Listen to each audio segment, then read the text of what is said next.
Whiskey for the Ages is not sponsored or endorsed for any product or program mentioned in this show and receive no remuneration from their creators.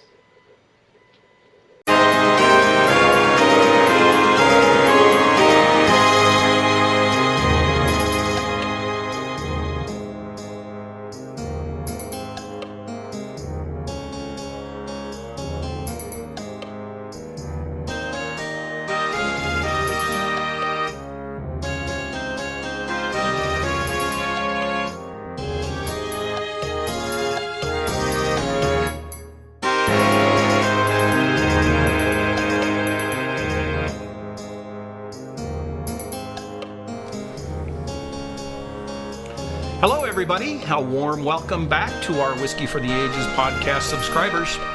I'm your host, Brian Dawson. Tonight, I've got both Hannah and Alora here with me. And a big thank you to those of you who are tuning in for the first time. I hope that everyone enjoys our show and considers subscribing to the podcast to be notified when we upload. Yep. Tonight, we have got a great friend of the show joining with us. Hello, everyone. How's it going?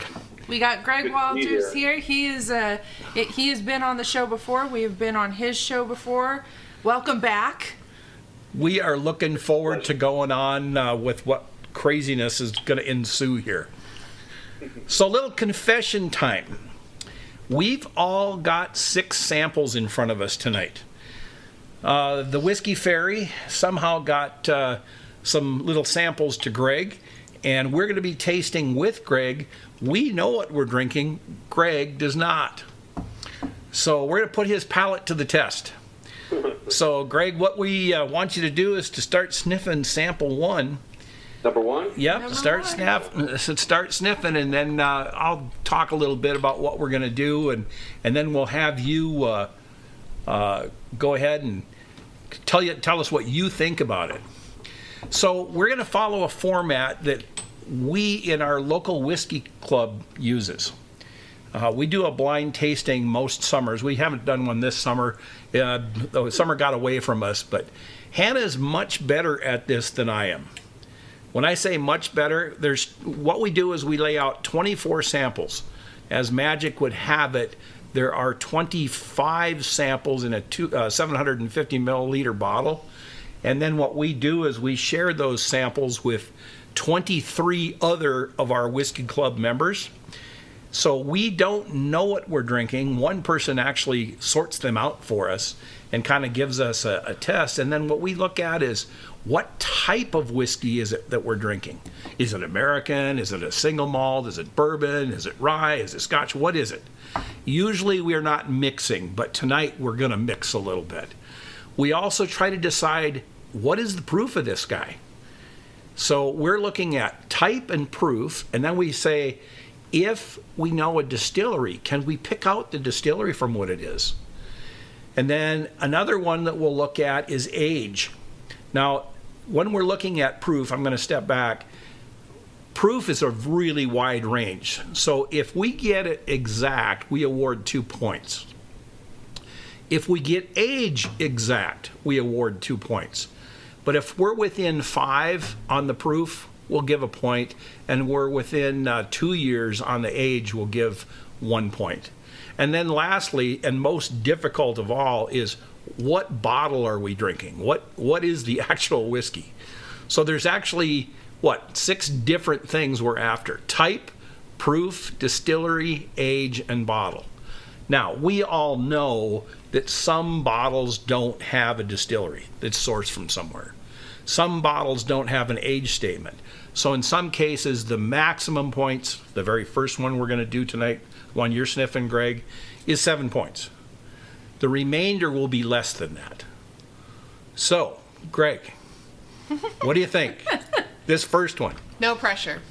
Yeah, no pressure. Well, I'll tell you what, the very first thing, I like it. Right. Oh, and then I should say this, because I'm terrible at all those things you just said. So. Yeah. I mean, I like to think that while there is a wrong answer, technically, I don't think there is, though, because you're going through it and you're approaching a new product for the first time, or maybe something that you know you're familiar with, but you're looking at it from a whole new perspective, and it can blow your mind right open and say, you know what, maybe this one thing I thought I didn't like, I do, or this one thing I thought I really liked, I don't. So Yeah, and that falls into what I believe. It's all depends on the person drinking it, right? Yeah. I mean, calling out. So like this one, first off, do I like it? Yeah, I like it. All right. But to me, I don't. There's not one that I There are a few that I dislike, but for different reasons, right? I don't like oily. I don't like sharp, but I'll drink sharp. The word smooth has been overused, but I like deep and bloom when it comes to heat, right? The hot heat that comes in at the top is fine, but I really like a high 120 that blooms inside afterwards, that sticks around. This one, to me, has a little bit of that. I don't feel as though this is that old or very young, actually. I put it maybe above 5 would be my feelings. I don't know if it goes any higher. The proof-wise, it's kind of tricky for me. I don't think it's 80 or 90. It might be, I don't think it's 100 at all, but it might be a little bit higher. I didn't get any rye or any of that kind of stuff at all. But this is how I would describe this. It's full, deep, very approachable, not your entry level, although it could be if someone's, kind of adventurous. But if a dude let's see, where would I recommend this? I would put it to be in the Old Forester Wild Turkey 101 kind of range. In that range, it might be better, but that's where I would go. If someone would come into my bar and say, hey, listen, give me something that's, not the standard Four Roses or the standard stuff like that. I don't know what it is, but I would throw this one at them to see what they liked. Right? It'll stand up nice to ice. It's very good straight up, as a matter of fact. Mm-hmm. yeah. So let's look at my my list here. Can you put it down to a type? What type of whiskey is it? You mean like bourbon or whiskey or Rye or Scotch or what? What do you think it is? I think it's regular bourbon. I guess that's what I would say. But again, I've never tasted a single malt, so that one's gonna throw me. Okay. I would Okay. love to have that. Okay. I'd love to try it. Okay. Yeah, I didn't think about it. Is it Tennessee? Is it sour match? I don't think so, but I could again. Yeah. Okay. And you said, and you're thinking it's in that 100 proof, 101 proof, or less than that? It's less, but I think it's more than 80. More than 80? Whatever. But it's not 110. It's not 120. No. Okay. So. What would my guess be? Yeah. 87 and a half proof. 87 and a half. All right. And you're thinking just is it a wheated bourbon or a rye bourbon? Oh, no wheated. So a rye bourbon. Oh, yeah. Okay. And how about distillery? Can you pick out a distillery here? I was terrible at that when it was in it. No, I can't. Okay. But, okay. I don't know why Four Roses is hitting me. Okay. Who does Four Roses? Four Roses, Kieran. Okay. Yeah. Yep. Good. Yep. Yep. Okay, and I'm then not going to get any of those right. how about an age? Oh, an age? Yeah, you said 5. You sticking with 5? Well, it's not young to me, so it's not less than that. Okay. Yes, I don't feel it's a 2-year or a 3-year, Okay. but I don't know. All right. And now Thank you for asking me again. Let me try it again. All right. And as you do, what is it? You think you can hazard a guess? You mean the label? Yeah. Well, I don't know. Every time I taste it, something different comes up normally, like it usually does. Yeah, I'm going to stick with around 5. I could be wrong. Okay. All right. But whose is it?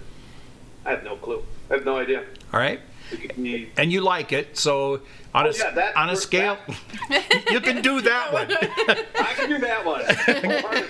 All right, so I'm going to ask Hannah here first.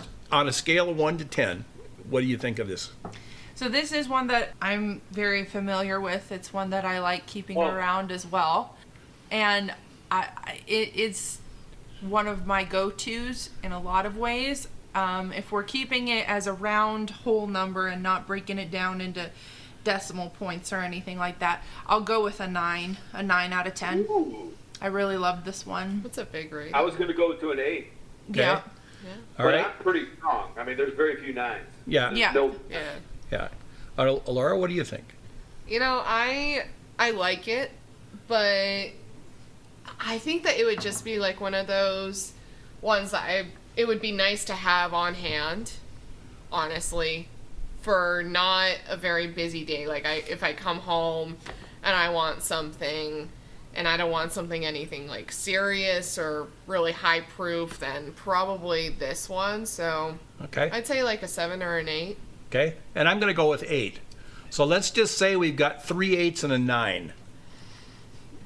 Okay. And Hannah with her 9. So that puts us at whatever the math works out to be. 3 8s and a 9. 33. Okay. So Greg, here's our reveal. So Okay. I'll do the reveal portion. Okay. So I don't know if you've ever had this one before, but this is Rittenhouse's 100 proof rye. 100, huh? And it's rye? Yep. And it's a rye. It is a bottled and bond straight rye.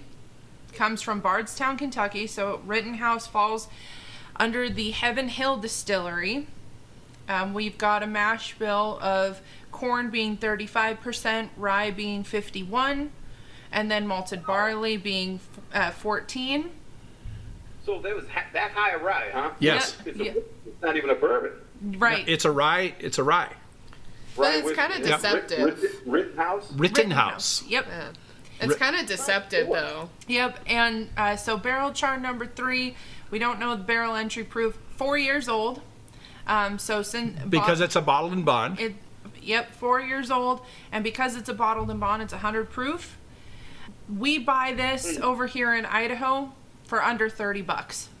Oh, really? Yeah. That's So your everyday drinker. yeah, so this And is it's always on the shelf. yeah. I think this one is very much a sleeper in the rye category, and everybody looks over it.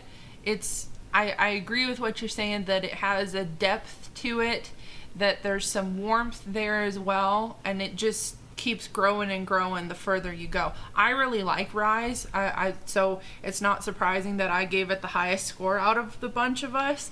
Was it a 45% rye? Is that what you said? 51. Pretty high rye, right? 51. 51, yeah. So it's a true rye whiskey. Yep. Okay. Yeah. So All right, it all makes sense. yeah. Yeah. So interestingly, we're going to give you the 1 point on the age because you said 5 years and it's 4. So there's your 1 point. But we can't give you anything else, Greg. It's not a bourbon.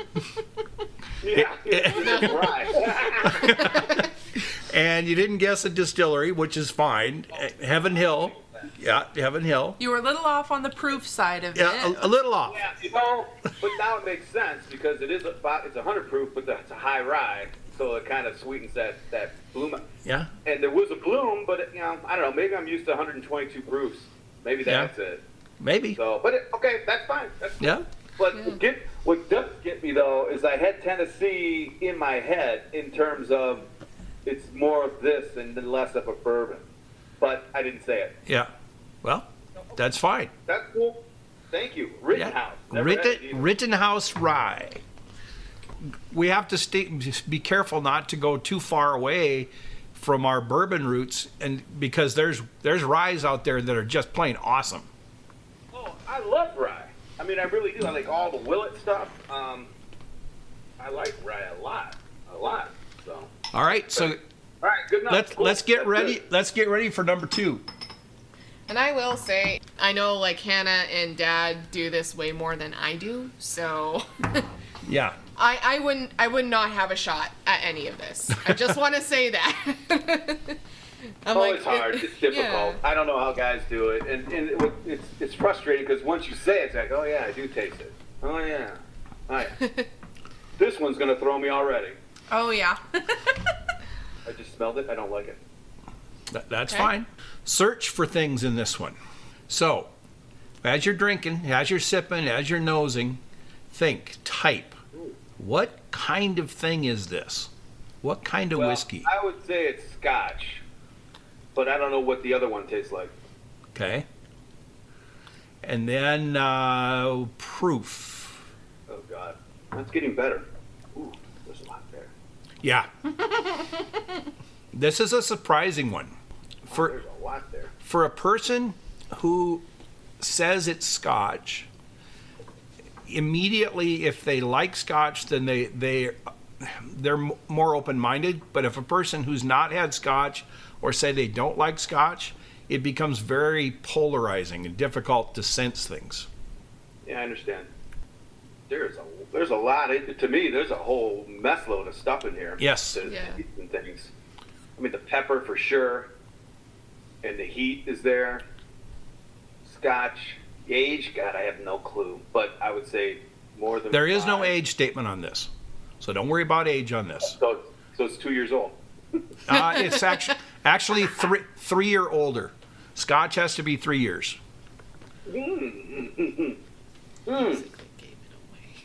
So good question on the Scotches. What are the 3 zones again? There's actually 5 zones. You got 5, okay. you got Highlands, Upper Northeast, Midlands, yeah. Lowlands. the lowlands, which are Lowlands. due south. You got Islas, They're the islands on the west coast, upper northwest. Speyside. Bayside. That's Yeah. the one that I usually like. Wow. And then Campbellton, That's and that's the other actually a little Oh, tiny little town. Really? Yes. So In a different temperate zone, or Yeah, or it's- Yeah, different exposure to the ocean. to the ocean, so that impacts Elevation, the too. the overall climate in the area with how Yeah. warm it gets, how humid it gets, which definitely impacts your angel share, devil's cut, and how much actually moves in and out of the product itself. Definitely, like, how many changes of weather there are as Yeah. well. Because you could have it on the island coast. and then and some might same. say that the range of weather in Scotland is wet and less wet. Rain or less rain. That's why it's so green Yeah. over there. So wow. since you're not a real Scotch fan, I'm gonna give you Scotch because it is a Scotch.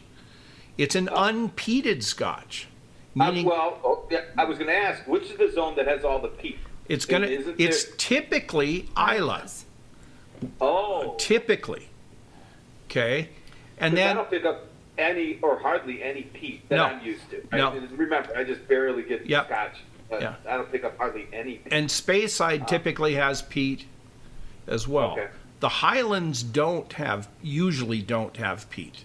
The lowlands Okay. don't usually have peat. So this one you are right on that this is an unpeated Scotch. Unpeated Scotch. So is unpeated a classification of Scotch? Yeah. Yeah. Oh, Yes. really? Yes.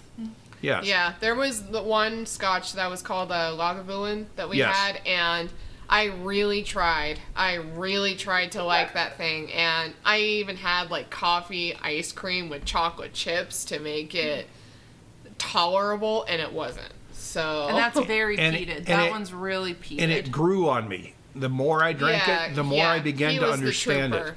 I gave up. What's interesting about this particular one? Okay, go on. Okay, I'm guessing you're not going to get the distillery. Oh, hell no. You did, yeah. Did you say proof? That's Irish. Did you say a? Oh, no, I didn't say approve because I'm a little bit gun shy now. But it seems to be, it's funny. I didn't get any peat, so I'm glad you said that. Yeah. Yeah. Wow, I don't know, less than 100. Ooh, gosh. You know what? I don't hate it as much as I first did. Yeah. It does have a lot to offer. The smoke is just enough to Yeah. make Yeah. it a Scotch. Yeah. to Yeah. me, Yeah. right? But it's not overwhelming. The warmth is good. I put it at a reasonable proof. Not. I don't know. I'm not gonna. I'm gonna say less than 100 again, but higher than 80. So are you going to go less than 100, but more than 87 and a half? Or Yes, I would go between 90 and 100. okay. So maybe like a 95er or Well, maybe a little higher, but that's okay. I'll stick with that. Okay. So Okay. I like the smoke, and I'm turning. be honest with you. Kinda So, like it. All right. I'll tell you that this one is also 100 proof, just like that Right. last one was. Yeah. I think I'm. But you were new to high closer proof. this time. Yeah. Yeah. You were closer this time. I mean, Yeah. it's so, We're going to give you it because you said 95. We coaxed you into it. Thank you. I noticed that. Yeah. I think, Yeah, I think yeah. that this, I think it really is so interesting how you can have two products that are the same proof, and yet they offer so many different levels of heat and like that alcohol burn specifically, because the rye has an inherent spice to it. So It's it punchy. may lead to somebody thinking, maybe not in Greg's case, but for other people, it may lead to them thinking that it's higher than 100 proof. But scotches, by and large, are relatively low proof. So this is really high for a scotch. For a scotch. At 100 proof? More around 80 proof. Yeah. Yes. Yes. Okay. Yes. I find this one is more throat warming than the other one. On that, both of the blooms were good. I liked them Yeah, both. I yeah. like the way that's what I call it. There was no burn Yeah. to Yeah. me. I didn't feel the burn, Right. but I'm beginning to really think I've become immune to higher proof, which Yeah. is alarming, That's okay. But either way, yeah, because my normal everydayer is just 101. Yeah. Yeah. Wow, So- or 20, which is for the higher. So our distillery here is Brookladdick. Okay? Yeah, it's Brookladdick. It's interesting. It is an Isla whiskey. We mentioned that Isla is typically a peated whiskey. Nearly all of the bottles from Brookladdick are non-peated. And the actual bottle, what peated is? Peat is Earth. composed or decomposed. It's decomposed organic material. So if you Okay. think like stuff that would come out of a swamp or a bog, it's kind of a powerhouse for anything landscaping. Yeah. It's just so much organic material, so much nitrogen in there. You that wouldn't want to think of it as compost, but that's basically what it is, just organic. really old Yeah. compost, like Yeah. thousands of years. Isla is typically peated. There are very few trees around the islands. So Okay. what they're doing with the peat is they're actually cutting it out of the ground and they're burning it. Right. So that's Okay. where you get the smokiness or the earthiness that you get in a lot of scotches. So I understand that, but when you say they're burning it, where is that in the? Is that in the distillation process when they're okay? and There's then the two smoky- places. There's Okay, yeah. Where does it? Yeah, how does it get in there? Okay, a little back lesson here. Scotch is made with 100% barley. Okay. There's no rye, there's no corn, there's nothing else. It's 100% barley. So what they do with barley is they get it wet. Okay, they don't soak it per se, but they get it wet. Then they lay it out on a great big wooden floor. Okay. Yeah. And then what they do is they begin burning peat under this floor. The smoke rises through the floor and helps dry the barley out. The reason Okay, why they yeah. get it wet first is it causes the barley to begin to sprout. And as it begins to sprout, they have to kill it so that they can then ferment it and do what have you. But it won't ferment unless it sprouts first. Okay. All right. Okay, Thank you. that's it in a So, very basic nutshell. And then when That's they're all I need. and then when they're actually distilling it and fermenting it, they're raising the temperature. They're using peat instead of wood to raise the temperature. Okay, and that adds additional smokiness to it. Okay. What Brookladdick does, or Brookladdick does, is they don't use peat in this particular one. They do have two. Oh. They do have two that they do. One of them's Octomore, and Octomore is unbelievably peaty, And very high proof. very high proof. I can't remember the Okay. proof Yeah. on it, but it's very out, like it's over, I think 140. Yeah, I mean, like we're approaching like dangerous Yeah. levels, and Right. it's highly sought after too. Yeah. When I was working in the liquor store, the number of times that people would come in and say, "Do you have Octomore?" Yeah. And you know, nope, no, we do not. yeah. It's only been a recent thing since we've had any Brookladdy products coming into Idaho. This particular one is the Brookladdy Classic Laddie. It comes in like a light blue canister or a light blue bottle. I think they're getting rid of the Okay. canisters now. Right. This one sits at about $60 for us. Fair price is under $75 though. I am not a Scotch drinker by and large. I don't like the smoke coming into it too much. I think it interrupts a lot of the other flavors for me. I'm not good enough to discern anything underneath the smoke. That being said, I actually really enjoy the Classic Laddie. I think because it's not peated, I can dig a little bit more into it. And once I can, there is such a complexity of flavors that comes out. And you get some fruits in there. It's very you get citrusy to me. Yeah, you get Yeah, the citrus. first thing that hit me was orange of all things. Yeah. The very first was, okay, that's orange. I don't know what that means. But yeah, Yeah. and then Scotch, the smoke. Yeah. That got me. Yeah, some sea salt Nobody- even. Like it's Yeah. it's. I really enjoy this one for its uniqueness, especially to the Isla region, where they do everything peat.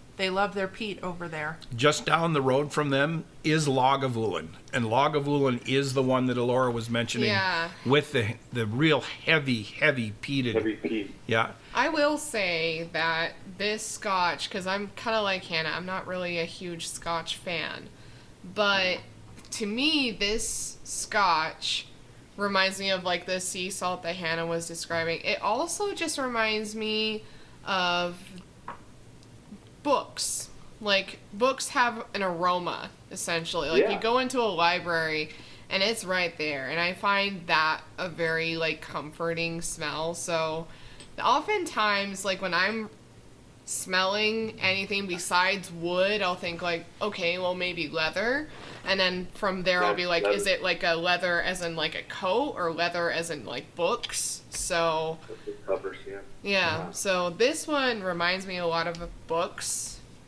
and the All right, seaside. that one kind of saved Scotch for me. I think I'm with both you ladies. Right? Yeah. I'm Yeah. not a big Scotch Yeah. fan. I like the process. It's mezcal, and you're familiar with mezcal. Yeah. tequila, Yeah, right? yeah, yeah, yeah, yeah. Apparently, I'm drinking all of that one. Colin. Well, that was good. Excellent. Thank you. That's another good one. Yeah. Yeah. Yeah, And yeah. the spelling on it is really, Scotch. So BRUICH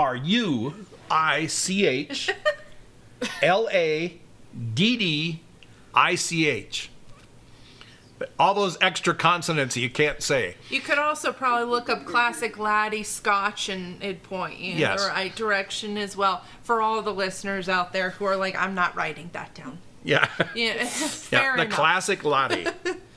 And like Hannah says, in a sky blue bottle, and it's you can't see the liquor inside. And that's another point. That it's very lightly colored. Yeah, But it's Hannah, pretty you pale. mentioned Yeah. you mentioned that they were How getting old rid of did the we say it canister. was? There was, is no age statement on it, so it's at least 3 years old. And do you know what the barrels are by any chance? Yes. they Every all- bottle has a label on the inside, of actual paper that comes with it, and it tells you all of the barrels that they've used. This particular one had about 10 different barrels that they've aged it in over time. But I don't. All sorts of wood. And Yes. It could be. Yes. Typically, sherry is used, and also Bourbon barrels. Bourbon barrels. Bourbon barrels, yeah. Yeah. Using the bourbon barrels. The Yeah. Classic Alright, cool. Laddie is kind of among Brookladdy's entry line. They can go up a heck of a lot higher. That Octomore one with the really high proof has an equally high price point. But the Classic Laddie is kind of their entry level. They also Scotch. have one that's a barley, It comes in a gray bottle. Yeah, that one's also fairly entry level as well. And That's then- called Isla Barley. Yeah, and then they have one called Port Charlotte. Port Charlotte is finished in port barrels, and that's going to be a smoky peated one. Yeah, interesting. Yep. So now we're on to number 3. No, number 3. I'm gonna be really interested to hear how you come at this one. So as you pour it, notice the color and how it compared to the other one we just did. So another one that's different.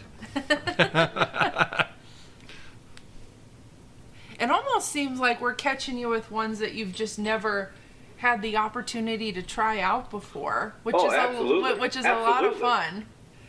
Yeah. No, thank you. I like. Okay.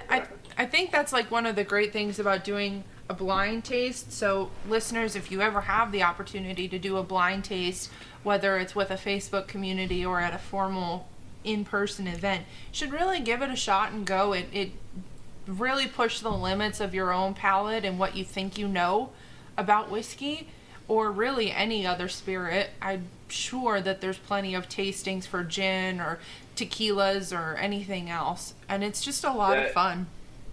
We used to do just brown bags. Yeah. Yeah. Bottles of brown bags. Yeah. Where we didn't even know what it was, and then wouldn't know until we pulled it out of the bag. Right. I've always Which loved is- that idea. Yeah, it's great. You know, we throw a Jack Daniels in there with some high-end stuff, and you know, a lot of people would like. What's the number one? Like, Jack Daniels. All right. But, fine. You know, that's great. Actually, whatever they like. I've always loved those ideas because they do the same thing for books. Yeah. So, like, they'll put like a whole stack of them in that book, so that way you don't know like what books you're gonna get. Yeah. So. Oh, really? So they'll pull the Yeah. covers, no authors, Yeah. no anything, Yep. huh? They'll just put it. That's a cool idea. Yeah, they had like a genre and maybe like an author. Maybe the author wrote a bunch of books in it, or it's just one book, and they'll be like, okay, genre, 3-word summary, author, go. So what are you thinking on this one? Oh, I don't know. I'm vexed. I was going to say, you have a look of confusion. Well, the first time I did it was there and it was gone. It was gone. It's like, what happened? Did I drink it or not? Yeah. So there was hardly any. There still isn't any. No, it's nothing. Is it similar to the last one that we had? No, not to me. Not Okay. at all. The other two were, in my opinion, much more complex and deep. This thing is flat. Not that. Like, these are not criticisms. These are Yeah. just Right, yeah. observations. Yeah. To me, it's a flatter. You know, you get more alcohol. Really. Like the last one, I got oranges. Whether they're Yeah. or not, that's what I got, right? So at least there was something there. And then Yeah. the smoke, and then the burn. You know, there was this. What I love about them is the stages as it goes, and the palate picks it up as it goes. This thing was flat off the first one. The second and third are. All the aromas in this one, in my opinion, and all the flavors in this one are highly subdued. Yeah, that's a very nice way to put it. They're all there, but they're just under the surface. You have to search for them. You said You this. gotta work at it. You said this one has more alcohol. It tastes like it, Okay. but that doesn't mean it has more. And there is no age statement on this one either. Is it sweet? I don't. Well, I think that rye is sweet, so I don't hear it. I don't Yeah. get any sweetness out of this. I would even say, and I'm not a aficionado of these either. You know, if there were a wheat, I'd almost throw a wheat at this one because it's so light to me. It's Yeah. light, and it is light. I mean, Yeah. there's Yeah. nothing there. Yeah. So that's Yeah. young. So that one was a Scotch. Is this a bourbon though? Could be just a whiskey. It's I give it a. Think back to a little bit what you said a while ago. If there was something that you'd hoped that maybe we would have put in your sample box, what it might have been for you to try. I don't know. Boy. It's made my lips numb. So there's some bite in this little one. So this is a little one. I call it a little one, bitey, young, maybe some wheat. You say you have to search for it. It is thin to me, and I wouldn't. This is not one that I would buy.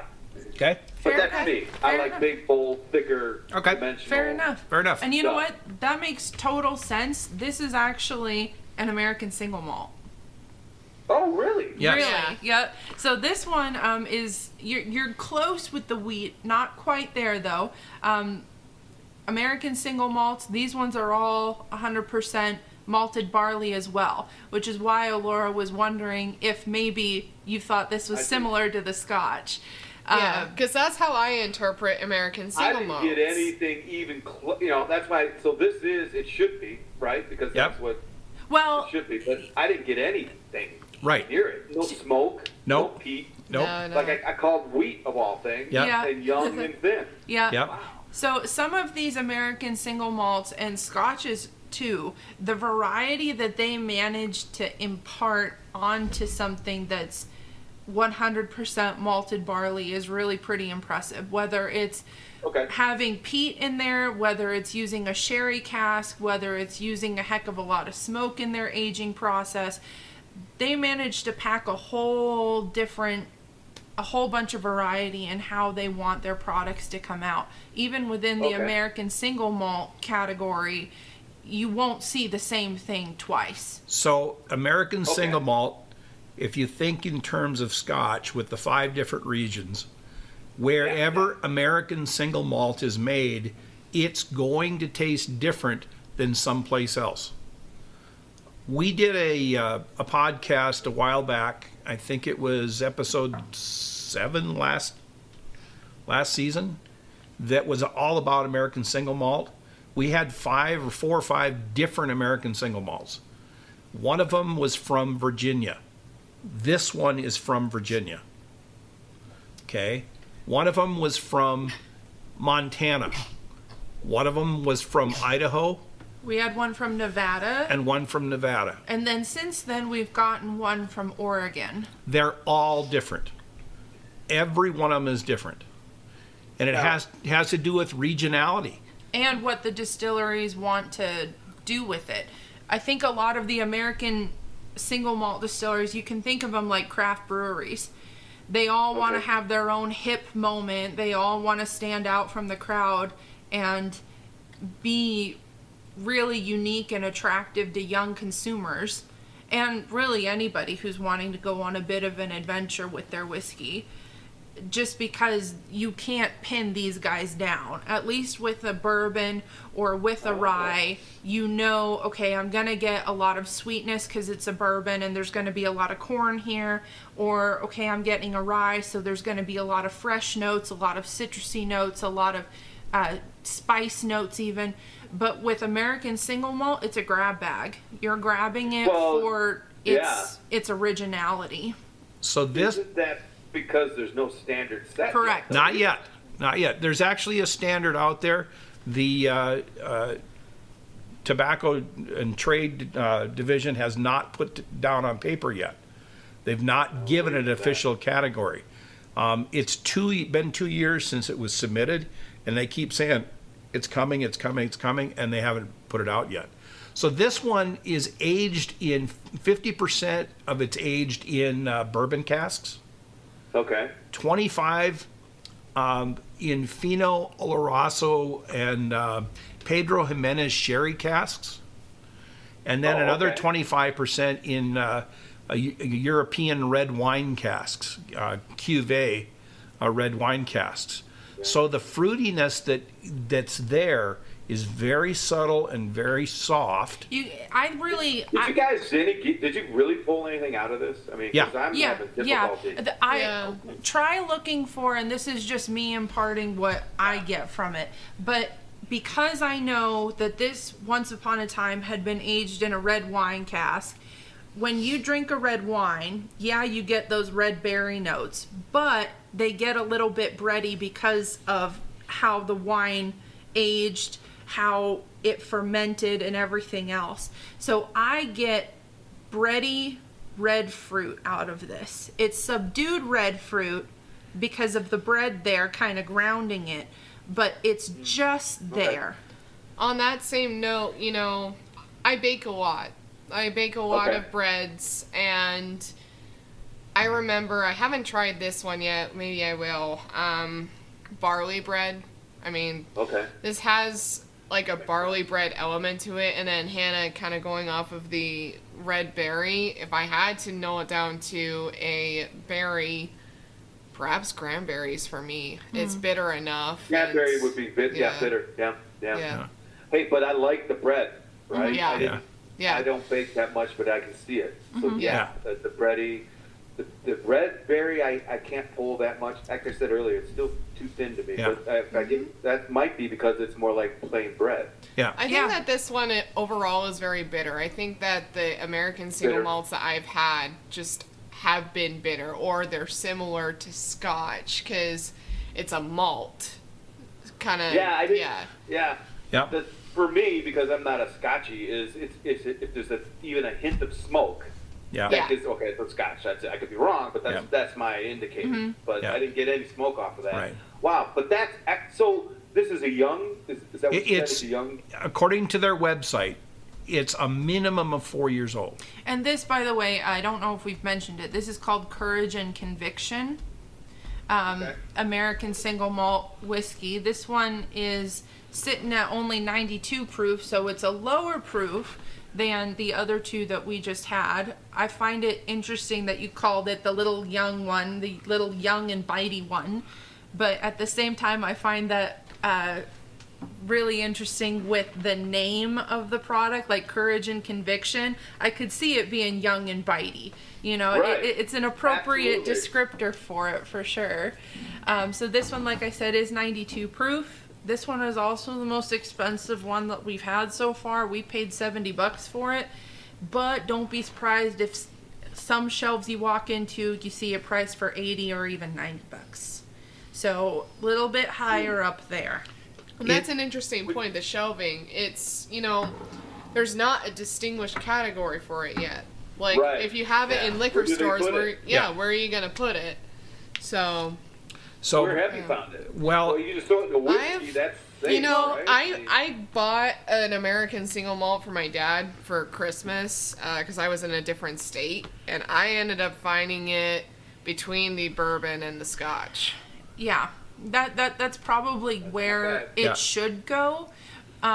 Sometimes you'll find Courage and Conviction, they don't have anything other than American single malts in their lineup, but there are some lines that do have a bourbon or a rye already well established, and now they're trying to get into the American single malt game because, like craft brewing, it's hip, it's new, it's what young consumers are wanting to get into. So all of these older distilleries are thinking, hey, we got to try our hand at this and see how it goes.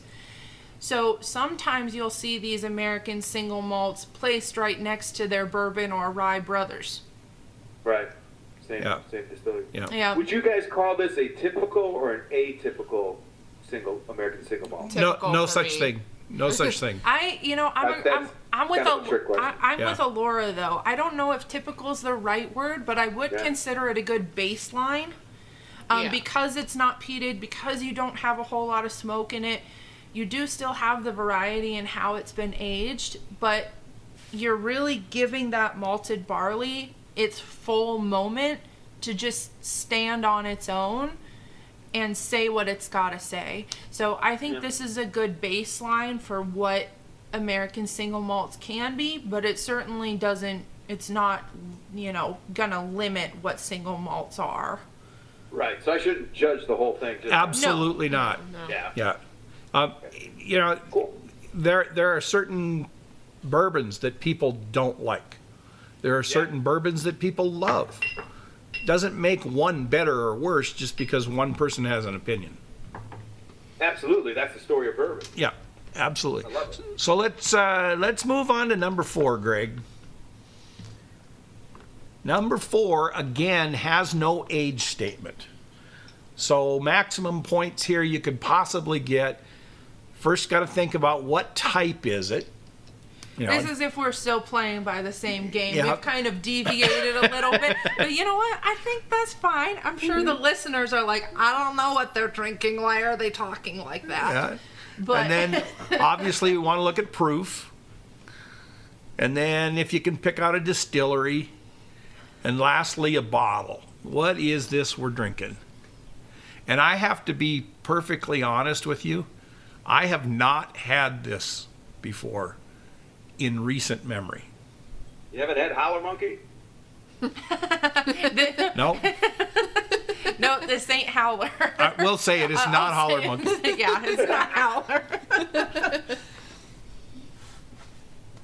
Yeah, I think the last time I had this would have been probably when I first would have started drinking bourbon. So it's been a really long time.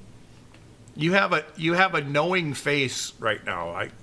We can see you, and Well, yeah, but it's false. So the first thing, like on the other ones, I picked up orange real quick, smoke real quick. This one, I hit bananas. yep, mean, like, bananas boom. straight up. That's why I said Yeah. Howler Monkey. Yeah. It's not Howler Monkey. It's interesting. I Wow, didn't get that's bananas. so different. We've like completely jumped off of the rails and we've moved to a whole new world here. I didn't get bananas until it was said to me, and now I'm like, You're Bananas. Alora's not a banana fan. Oh, neither am I. I mean, Thank you. I don't like any of that flavored stuff. Thank so- you. This These is not. two make fun of me for This it. is not a flavored whiskey. Right. It's not flavored. Well, if it were, we'd know. Yeah, Yeah. yeah. The Howler Monkey Right. or any of those, even that whatever that peanut butter thing is. Yeah. Like, Yeah. Bird dog and Screwball. Screwball is the only bottle of whiskey Screwball. I have ever poured out. I couldn't even make it work in coffee. Yeah. You know what's bad when it well, can't I've even. sold plenty of those. Yeah. Yeah. I mean, they're plenty popular. I think it's packaging too. Like I know what the bourbon looks like, It or ain't the whiskey. bourbon. Okay, Yeah. never mind. I know what the bottle looks like of Screwball, and Yeah. I'm not really into knowing what a bottle looks like. But I'm like, stay away from that one for me. Good choice. Wow. Okay. See, I'm stuck on the bananas. I can't get rid of the bananas. Do you get any sugary sweets? Yeah, I got a lot of sugar. Probably the bananas. It's a little bitey too, not a lot. In fact, I don't like the back end at all. Okay. Is it young because it tastes young? There's no age statement, Yeah. so yeah. Okay, so it's very young, Yeah. yeah. Yeah. The first two were much more complex and deep. Yeah. Boy, this is very similar. It feels similar to the last one. Feel like hazarding a guess? Anything? I'll tell you this much, okay? Yeah. I'll tell you this much. You've Go had ahead. this before. Uh, You know this one. You do. You've had it more than once. My guess, you've had it more than. well, you're giving me lots of hints now. Of course, Yeah. I've had a lot. You didn't throw Jack Daniels in there, did you? That's exactly what it is. I don't remember ever in my life Taking having. me a while. Yes, I have never in my life had Jack Daniels before. What? We've I- had it before. We Yes, have a you review have. on it. No. In the Christmas calendar, there was a Jack Daniels in it, and The- you were like, "Oh, I like this." And Oh, then when it that's was true. revealed, you were like, "Oh my We did god!" a Tennessee whiskey Yeah. kind of run for a little while Yeah. with trying to figure out what they were about. Okay. And of course, you got to grab Jack for that. So this particular one, this is the old number 7. You know, the standard.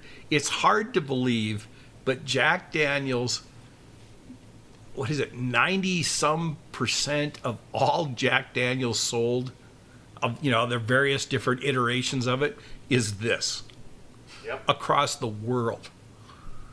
I mean, it's crazy. Ubiquitous. 150 million bottles are sold worldwide every year. It's amazing. And I think that, so I might have told you the story before, but I'll say it again because I was thinking, also, I've never caught bananas off of Jack Daniels before. I've had Jack, since in high school, but I've never, that's got a little banana in it. So I don't know what that was. It's But interesting. Either way. Yeah, right? I mean, So what I do, I tasted maybe 500 and went high end for a few years. Never even had Jack Daniels for maybe 3, 4, 5 years. Never had any Jack. Was at the bar. We had everything. Anything and everything you could want. We drank, had it all. I said, one night I'm going to go back to Jack Daniels. I drank Jack, and I was instantly impressed with how good it still was, how complex it wasn't like the old college days, right? Slam it and forget it. There was stuff in there. It was complex. And then I started to think what you just said. It's like, there's got to be 1 million bottles of this out there right now. How did they do that? How did they do that? Because you go to any Jack Daniels, and it's going to taste like Jack Daniels. Yeah. And so my hat's off to the JDs in the world. Absolutely. Yeah. But I'm still... Banana. I actually tasted banana off of it. Yeah, and so did I. I did. Yeah, I did too. Yeah. It's interesting what the blind test does because, you go in, if you think you're going to get Jack Daniels, you already come in with a bias of flavors that you're going to get. Absolutely. But then the blind test comes in, you're like, well, this is all new to me. What else can I get except what I'm getting right now? And if that's bananas, then it's bananas. I agree with you. That's a really good way to look at it. The blind test is good at that. So And every now and from now on, I'll be looking for bananas. So what's also interesting is we've thrown a lot of darts at the dartboard here. We started with a rye. We went to a Scotch, we went to an American single malt, and then we've come back to a Tennessee whiskey, a bourbon, if you will. And your taste buds are getting a workout. Oh, yeah. Your olfactory senses. Spectrum is all over the place. Yeah. So because we're doing this, your nose has the ability to say, you know what? There's something different here. And that's where your bananas are coming from. Because you've been exposed to 3 other things before this. Absolutely correct. Yes. And it doesn't even matter if it's it's the same thing with wine tasting.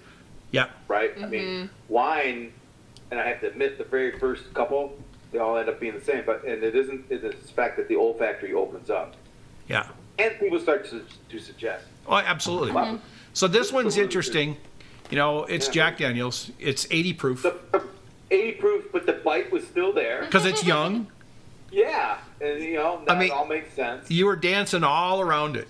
And when I was watching your face, I could just say, I could sense you've had this before, and you're. That's probably my natural response. My body's going, yeah, we've had this. What are you talking so much? Yeah. It's interesting that you mentioned the wine tasting. Dad and I went on a wine tasting, my first one, over. Was it 3-4 weeks ago? Yeah, and it was the really? Sawtooth. Yeah. The Sawtooth wine tasting, and that was just Yeah, a really fun experience. We were actually testing her vehicle's brakes.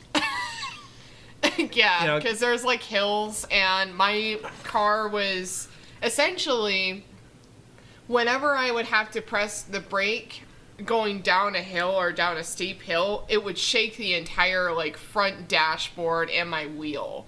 So we took it to the shop.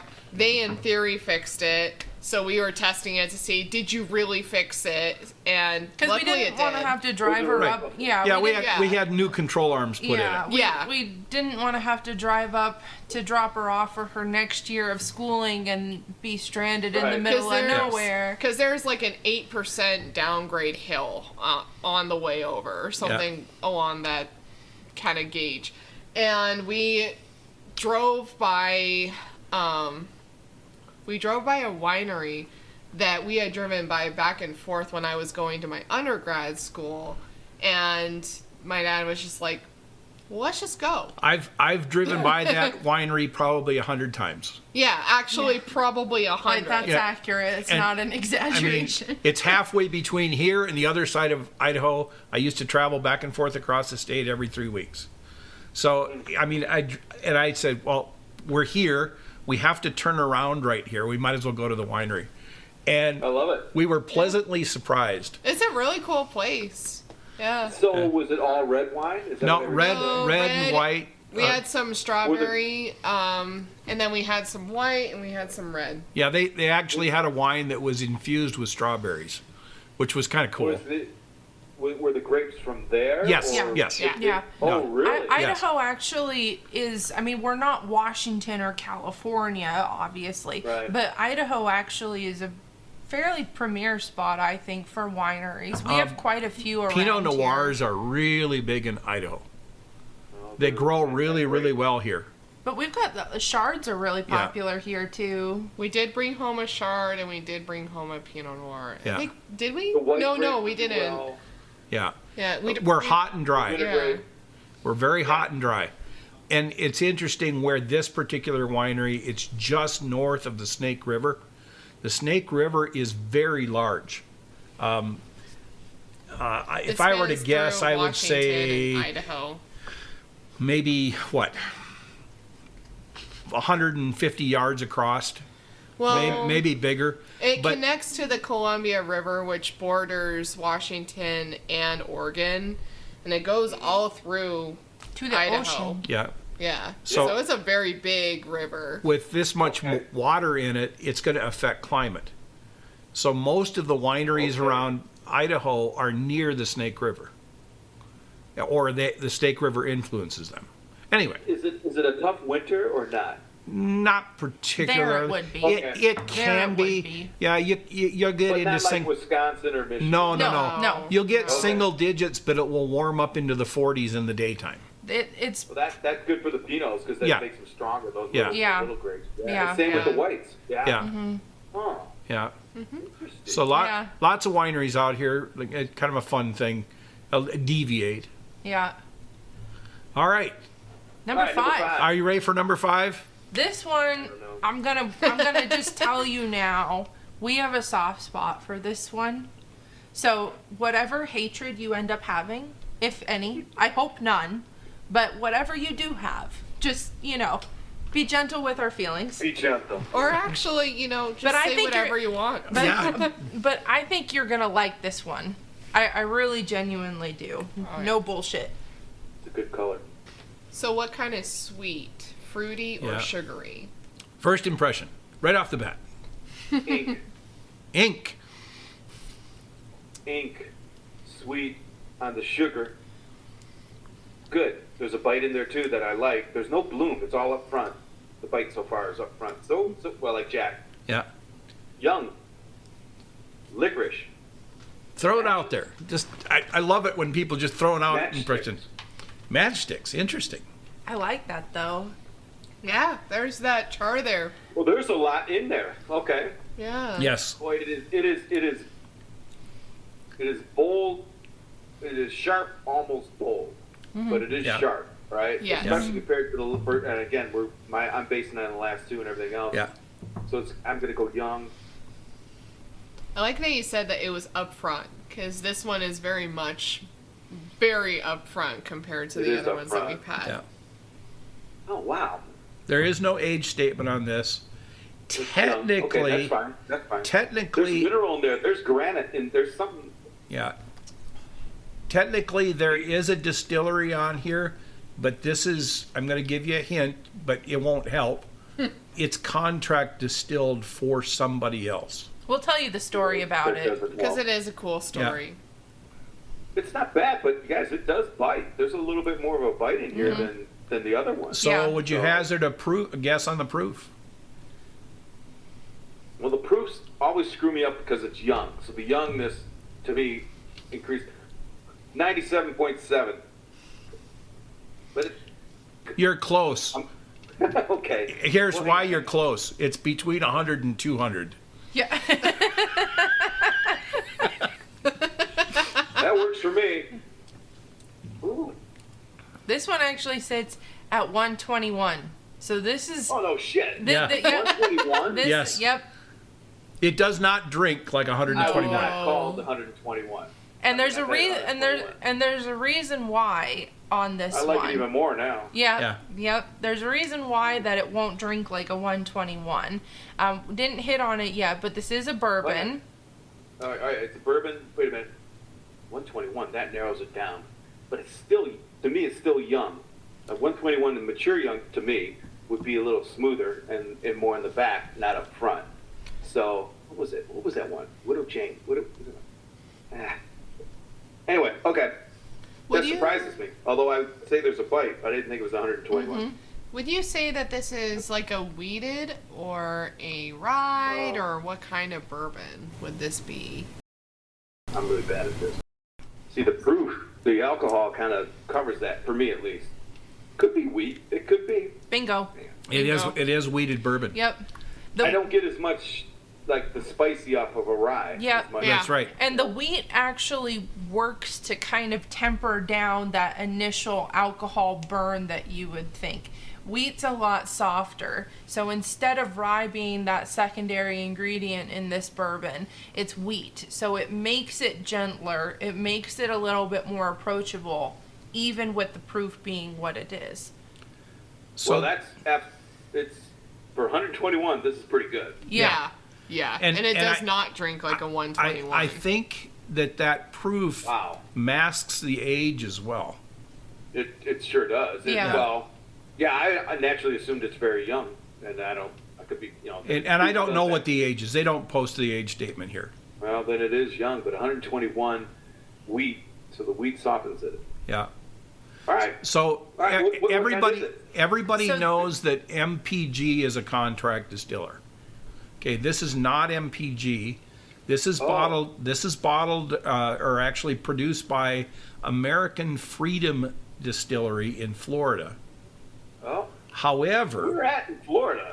yeah, now they're producing it there. They're not distilling it there. They're contract distilling it out of Middle West Spirits in Ohio.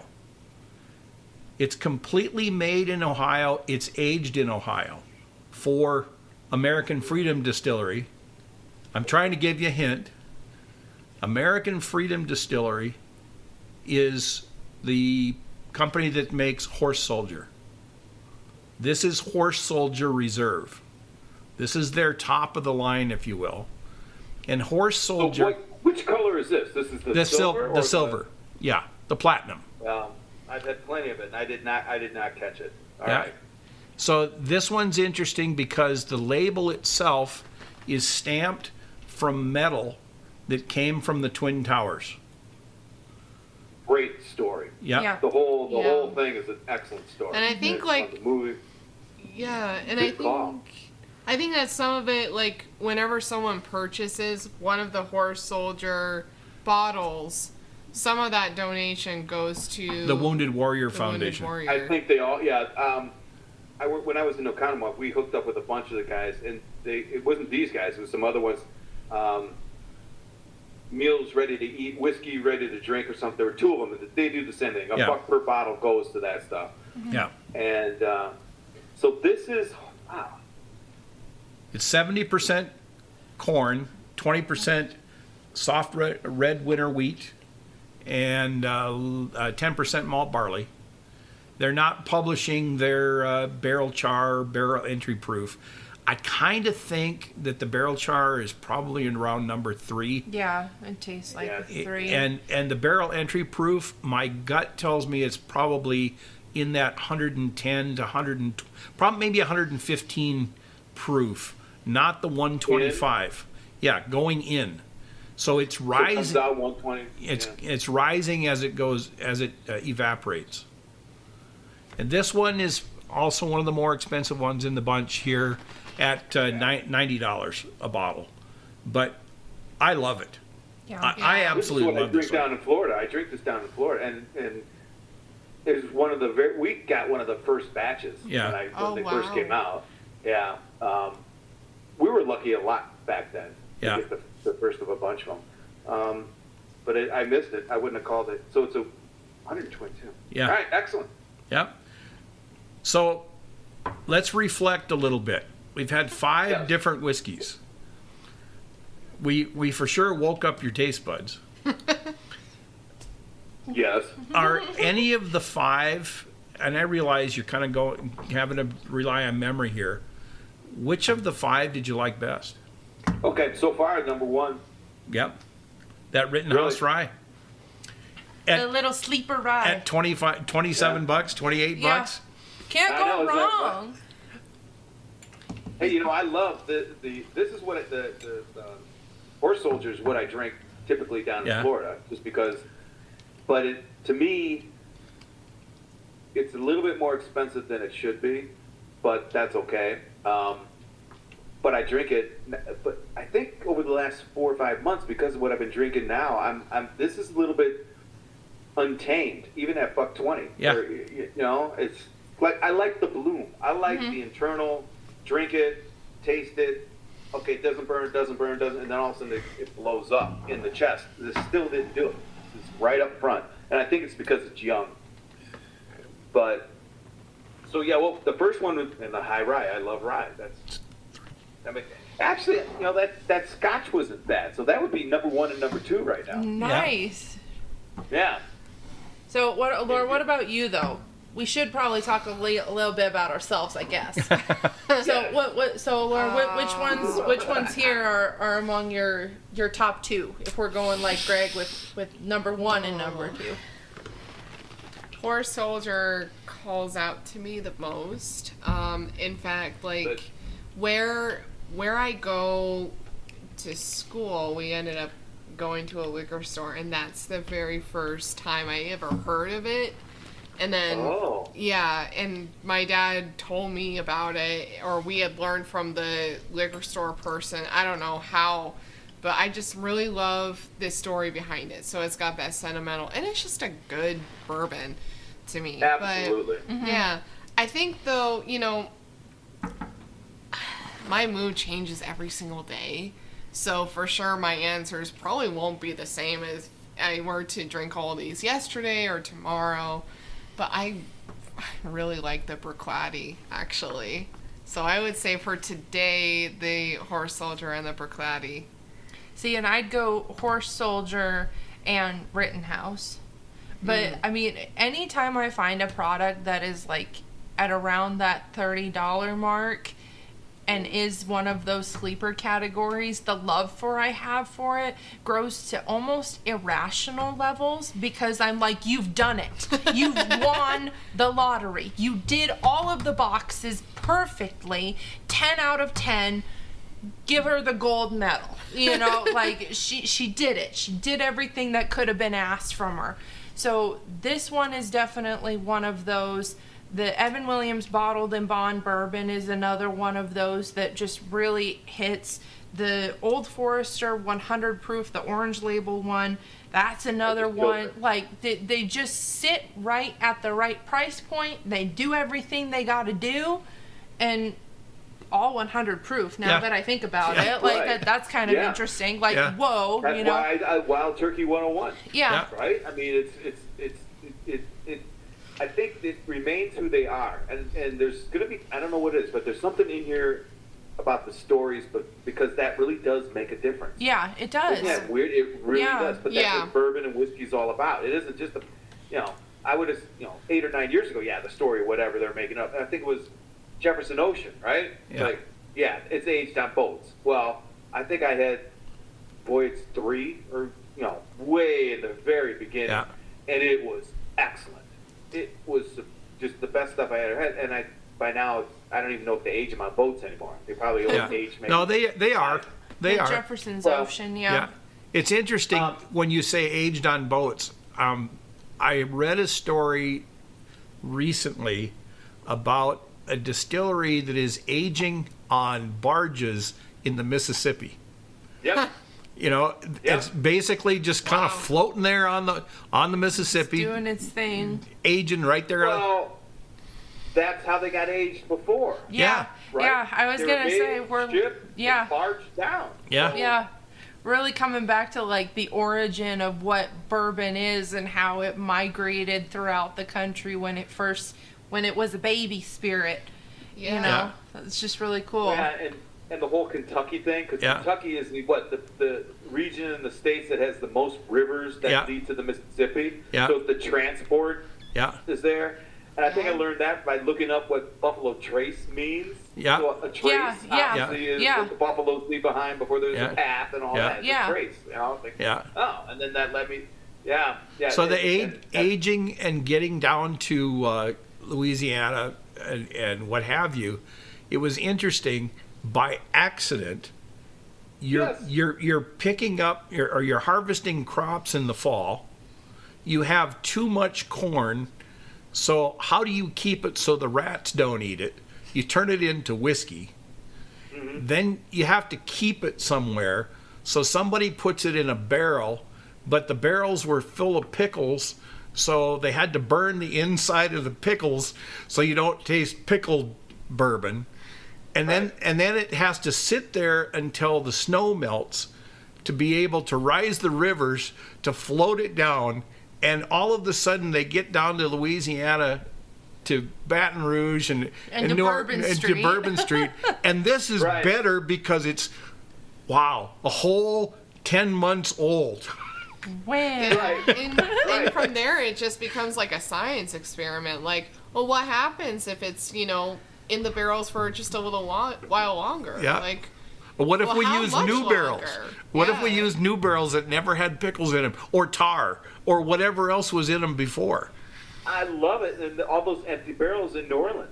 Yeah. Right down there. Now, what are we going to do with Well, we can't get them north. You can't go. Yeah, you got to send them across the ocean because it's cheaper to do that. And then the Scottish are like, hey, we can use these for some Scotch. Like. And I haven't found a documentation yet. And I haven't looked, but from what I understand, there was a shortage of sherry barrels. Yes, it's exactly it. Mm-hmm. And there's a ton of these. Well, you had the French. New Orleans. You had the French Revolution going on. Yes, Napoleon had something to do with it. I mean, yep. It's a small world. you talk connections. How everything is connected. I was researching, and then the U.S. Constitution is made of North Carolina oak. Yeah. Which, the barrels were made out of North Carolina. They're not anymore, I don't think. But you kidding me? So Ironsides is the same oak that bourbon barrel. You bring up old Ironsides, and one of the coolest stories about that is when they were refurbishing old Ironsides, the Constitution, for the first time. They went back in history to find out where they got the wood, and somebody had written down they had tarred a whole bunch of extra lumber and sunk it in the harbor off of Massachusetts. They went and they found it, and they pulled all of this tarred wood up, and the new Constitution is made from the original lumber that was harvested from back in the day. I did not know that. That is the coolest story, and that's the only wooden ship in existence that is still part and active service in America. Yes, they've never retired her. She's still an active. It gives me shivers to think about that. I didn't know about that story. That's excellent. Yeah, it's got timbers in it. There's no new timber. It's just crazy to me that they would go out and look for a tree big enough for the part I need, and then cut that down. And if they're in the swamps, there's taking those trees out of there is death-defying to begin with, and it has to be the exact same size as the part, because we're going to cut this whatever that is, or whatever that piece is, it's huge, out of this one tree to make this ship. Yep. Wow. But you know what? That's not that hard to believe, because the way shipbuilding is done in the day, they actually grew trees and split them so that they would grow in such a way to where they could make the hulls out of. So that's a European thing. I mean, it's very clever. We've seen some of the big ships that were made. Documentaries that we've seen of how they made the ships and where they got the wood from, the timbers from. They were harvesting it specifically for that purpose. Well, and here's another thing. I just heard this last couple of weeks, the Revolutionary War. Great Britain surrendered, right? Yeah. Obviously. But they didn't have to. They wanted to because they had some sort of contract with the Indians to get the lumber, because they had run out of lumber for their ships. Yeah.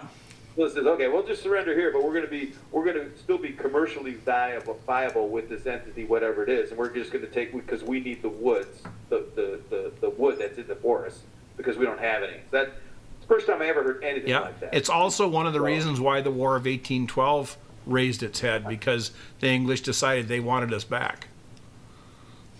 That's an interesting thing there. That'll get me going. All right. Number 6. You didn't tell us though what your top 2 are. My top 2 of the 5. Real simple. I like the whole horse soldier best. I have to confess, I had some horse soldier the other night, and I like the Scotch, the Brooklotic. So same Second. as me. Oh, okay. Yeah. All right. Interestingly, though, I like the Courage and Conviction third, and none of you guys liked it. So I like it. Yeah. It probably would have been my number 3. I like it for its mellowness. If I'm really not wanting to do anything major and just have a little bit of warmth, I'd grab the Courage and Conviction for sure. Yep. It would be my number 4, to be honest. I do Okay. like the, let's see, I did like the Rittenhouse. Yeah. Like, it was a close third. All right. So, Greg, before you start in on number 6, have your mind open. This is a finished rye bourbon. Okay. Okay? Finished, huh? Yes, it's finished. Finished rye. Yes. It's a finished rye bourbon. It's a bourbon. And go ahead. I haven't had. Sterilize my vessel. Uh-oh. You've lost your vessel? No, I needed to sterilize it. Oh, Pour a little water, swish it around, and start from scratch. Yep. Really get the nose on this one before you start sipping.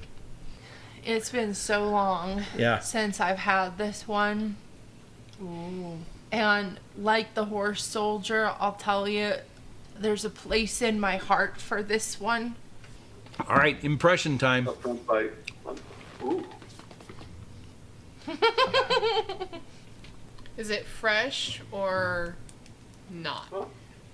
Oh no, to me it's fresh. There's a bite. I didn't pick up spicy. Bit my tongue. Still biting my tongue. No bloom. Is it like a savory spice or a sweet spice?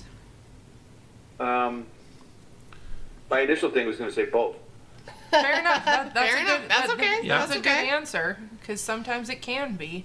Now, I know you don't have our whiskey wheel up in front of you, but basically, Yeah, I do. Oh, Yeah, I do. around the whiskey wheel, start at the top and start working your way around clockwise. And as you work around, you're going to find flora.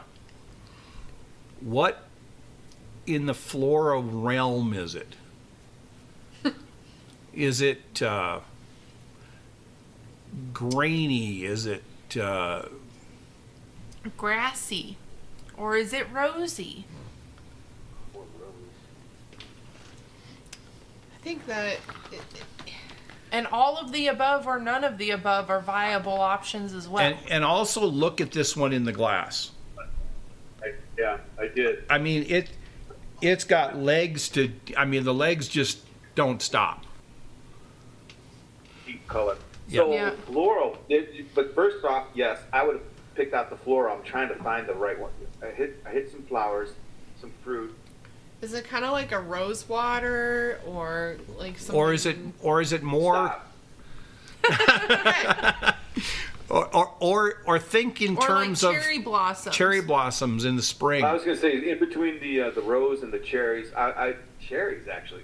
All right, don't say anything more. Yeah. Okay. See, even I'm stuck on the little acetone. Yeah. No lavender. There's a lot going on here. Yeah, there's a lot. And fruity and floral there's a Yeah. lot in there. Boy, there's the heat though. Nice. I like the heat a lot. I like the heat. And the rye. Jeez. Okay, rye. But I'm not really getting that much berry. And more floral, sweet. Nothing like the last few. There's no spike. Now, when you're talking berries, Yeah. is it like you say you're not getting much berry? Not blueberries. I would go to fruit. I go all the way down to apricot. I go down in that. Okay. Okay. Okay. So a stone fruit. Yeah. Okay. This is very, what you're For me. saying is really reminiscent of how I think we reviewed this one as well. Like these are all key words that I How- remember when I reviewed How it. about, and maybe I'm going to tip my hand a little bit here, but how about grapes of any sort? Green or red. Or You said it was finished, didn't you? Yeah. Uh-huh. so in other words, they took the bourbon after they've aged it X number of years, and they dumped it into another cask. Oh, this is good. I like it. I could be totally wrong, but it reminds me of Willett's, whatever the hell they do with their stuff. You know what I mean? They put their stuff in barrels after they do it. Mm-hmm. It reminds me of that. Well, we won't keep you in suspense. This is a No. pretty. This is a pretty rare one. I kind of. Oh, okay. I kind of doubt that it's widely accessible anymore. But this is from the line that's called Blood Oath. Blood Oath. Yeah, this particular one is packed 7. So this one was finished in Sauterne casks. Sauterne being Okay, a would've white never wine. caught that. Yep, white wine. So it has a little bit, I think, kind of an effervescence to it, along with that Yeah. alcohol hit, which I really enjoy. It reminds me of a Chardonnay. Yep. Yeah.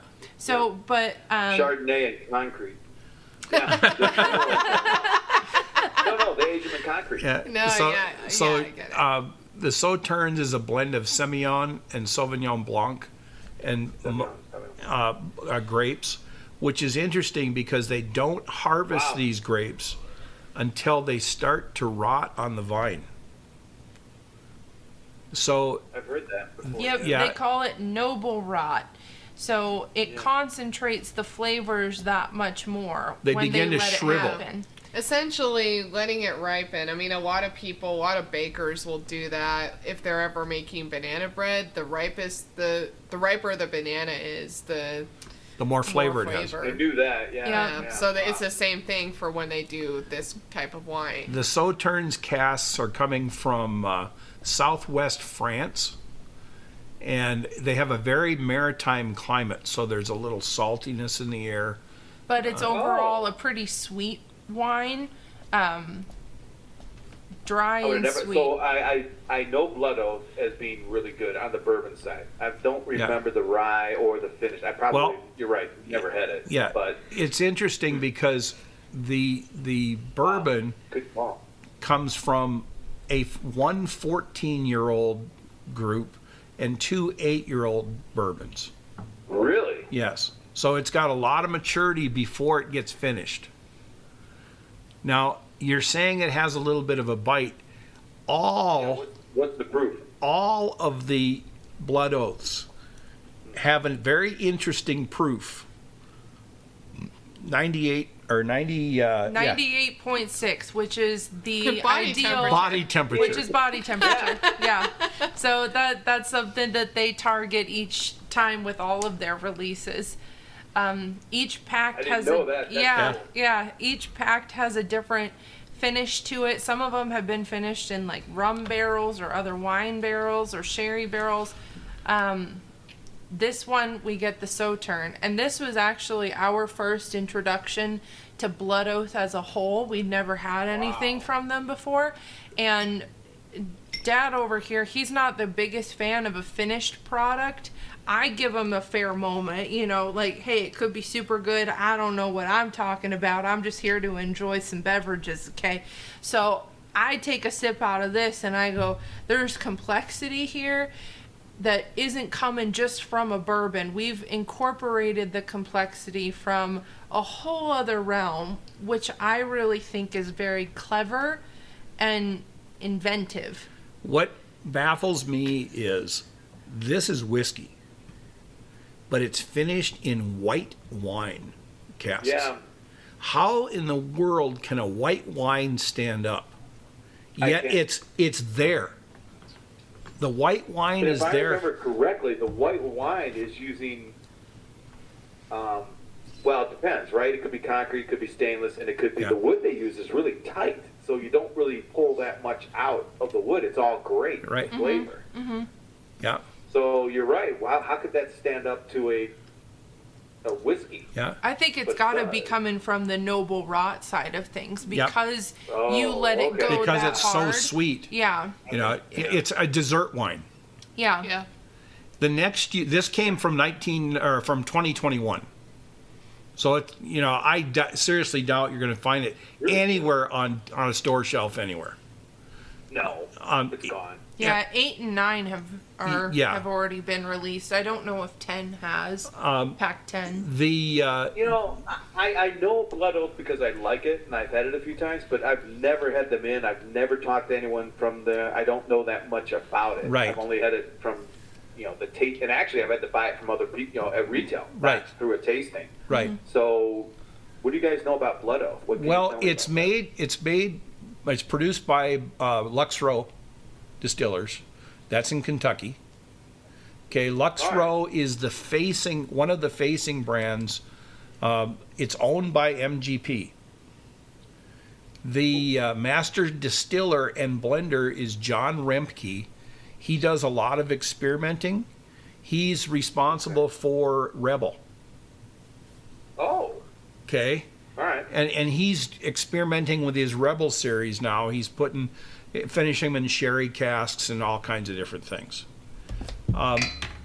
This particular How long has MGP owned them about 2 years, 2.5 years maybe at the most. Oh, okay. It's relatively new. All right. It's interesting that when we bought this was in the fall of 2021. We paid $100 for it. Today, if Yeah, you were to that's what find I it, remember.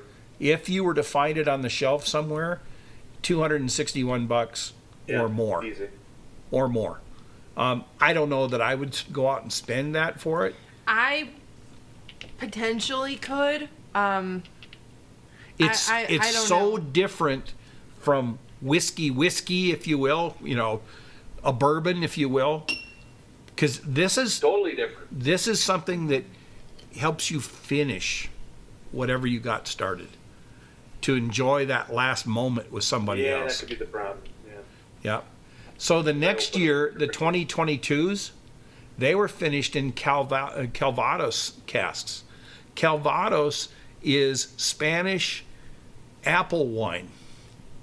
So it's finished in an apple wine cask. The next How long year, did they leave them in to be finished? probably It's about months, right? 6 months is 6 months pretty is pretty general. pretty Yeah. general.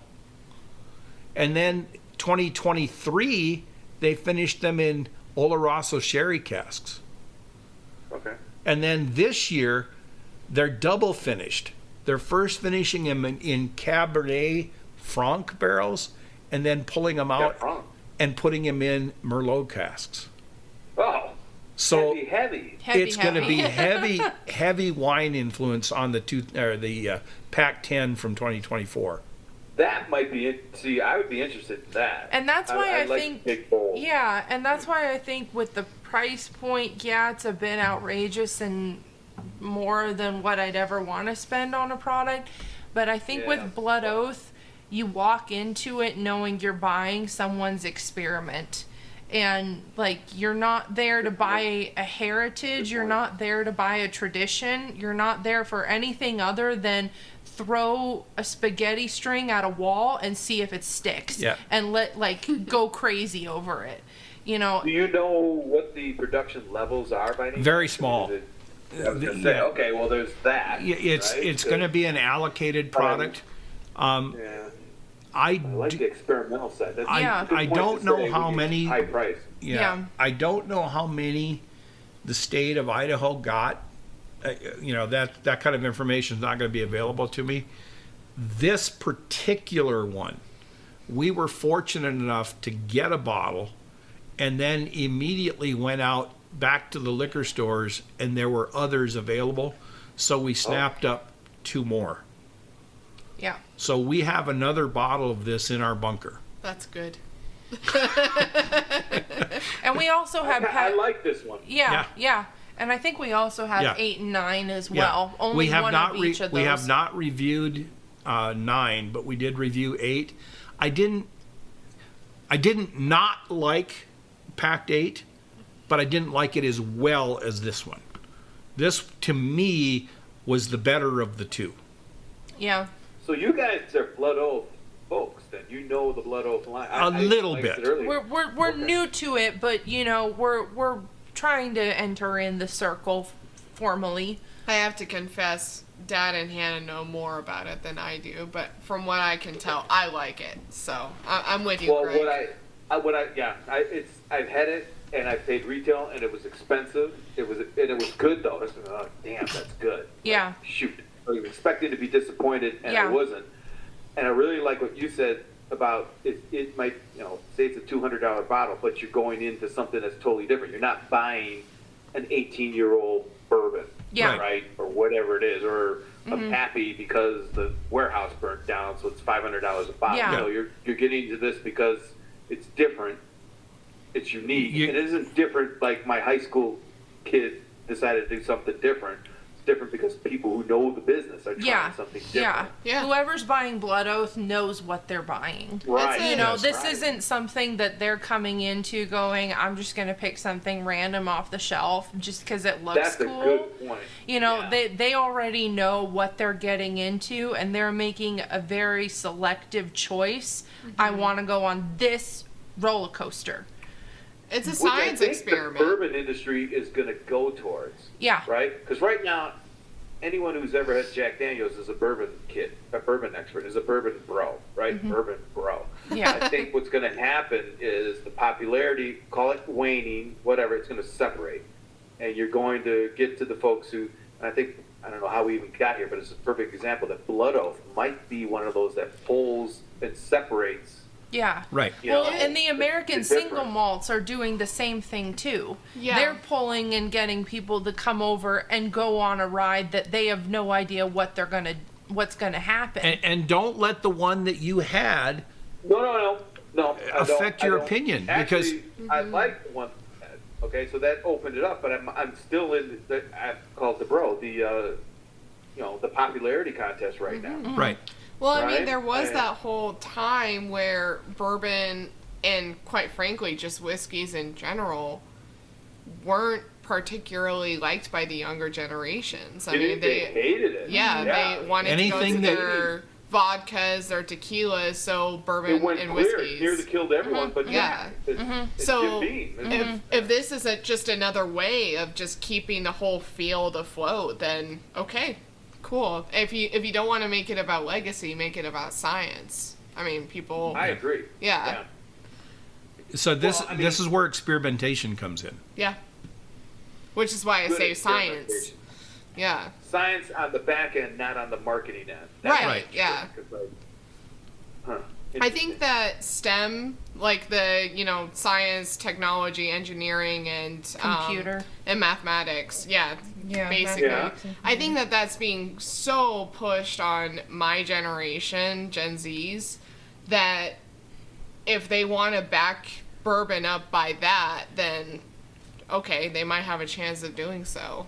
Yeah, they don't approach things with a prose or narrative perspective. They're coming Yeah. at it with a numerical, Very science, numerical. beakers, I mean, everything else. As a musician, I advocate for STEAM, which is basically the same sort of acronym, but with the A standing for arts. But I can't deny that STEM was pushed down my throat basically all through my high school years. So Yeah. if they want to make that be their backing for How my did I just generation- get old? I just got old. I didn't even know steam and stem and Should I just tell him he's always been old? Floor is yours. Go. But no, I like the idea of the STEM aspect Yeah. of the demographic, right? Right. And I mean, you gotta find just by some you way to bringing it motivate up means us. it's real. Wow. Yeah. I mean, I'm Well, an here's- older Gen Z, but I mean, I can't deny that that's a huge part of my generation. So, Well, the good news is that STEM and STEAM, or STEAM, it's more STEAM than STEM. thank God. The A is going to become a capital A. Yes. This is what's it's going that way. Yeah, as a Yes. millennial, STEAM did not exist. No. STEM Right. was STEM First was time I've ever heard yeah. of it. STEM was the only thing that we were ever told. Science or math that's what you got to do, and you have to know English because, you know, you have to read The Great Gatsby, I guess. Like, that was basically the English portion of it. It didn't mean that we didn't enjoy our English classes or didn't enjoy reading the books of bygone ages and whatnot, but it was always like, if you're going to have a career, you're going to go be an engineer or a biologist or a chemist or a doctor. Because that's what earns the biggest bucks. That's what ends up in a cubicle. That's what ends up in a lab. That's what ends up underneath someone else. And I mean, I've done both. I've done both. I've worked in the lab, and I work in a cubicle now, and it's a unique, you know. I like to think I come from a pretty unique background with, I've seen a lot of shit, and I've done a lot of shit, and it's been interesting to know, okay, in this situation, this is how you interact with people, this is how you achieve the best results, etc., etc. But yeah,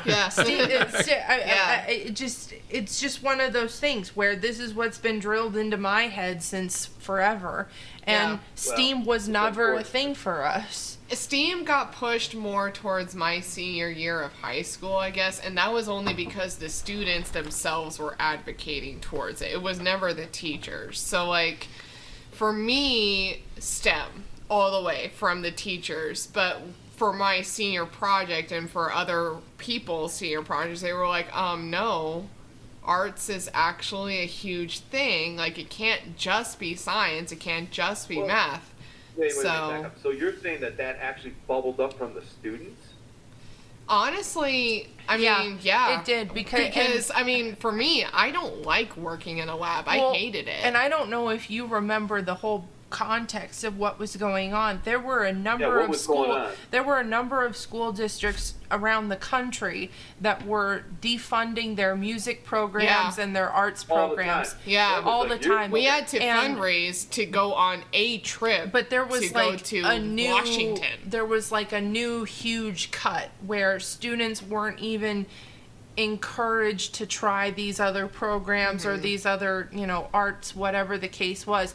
And the students, the pre-existing students, are there going, no, this art, whether it's drawing or photography or band or whatever, they all go, wait, no, this saved me. Yeah. And you're not going to defund it, and we're going to take it to the next step, and it's going to be a big thing. So they really did lead such a charge into going, we're going to shove that A in STEM, and we're going to make sure it's heard. So what are we talking, last 10 years? Last 10 years. I mean, STEM was largely... I graduated in 2018, and STEM was pretty much everything. And I remember... STEM was nuts. Yeah.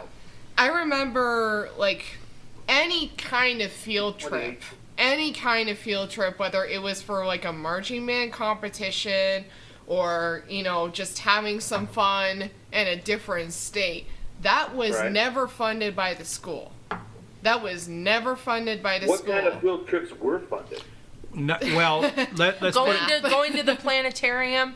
We have we have a science museum that's here in town that everybody would go to when they were in elementary school. Going down to the state capitol building to tour and see the politics side of the state and how all of that works. It's valuable for one, but that was not. If you're going to fund those experiences, then you need to fund the other ones too. But in addition, they were also funding football and basketball. Male sports. Oh yeah. But they weren't. They were taking away funding from. Don't take anything away from it. But they were taking it away from the arts. Mm-hmm. And they still are. I mean, students. And like Dolores said, the arts saves students. It seriously does. It's a safe place. I personally. Well, here's the other side. Go ahead. Go ahead. Sorry. It does. When you're older, I mean, you find yourself in an engineering job because you were told that, and there's no value in your life.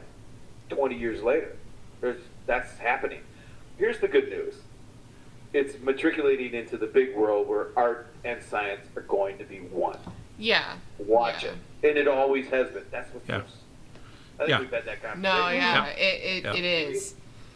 Because they are so linked together. I mean, I'm in university right now, and one of the classes that I was required to take was music theory. And Yeah. music theory is a math class. It's a science class, but it is never counted as a math credit. It should be. It should be. And, you know, one of the people in this latest class that I took of music theory over at my present university was like, why isn't this a math class? Like, should I be talking to my advisor about this? And, like, you could hear, like, a pin drop in the classroom because this class was full of, like, maybe the youngest people were juniors of their university, but you had a bunch of grad students in there, and we were like, honey, that's not gonna work.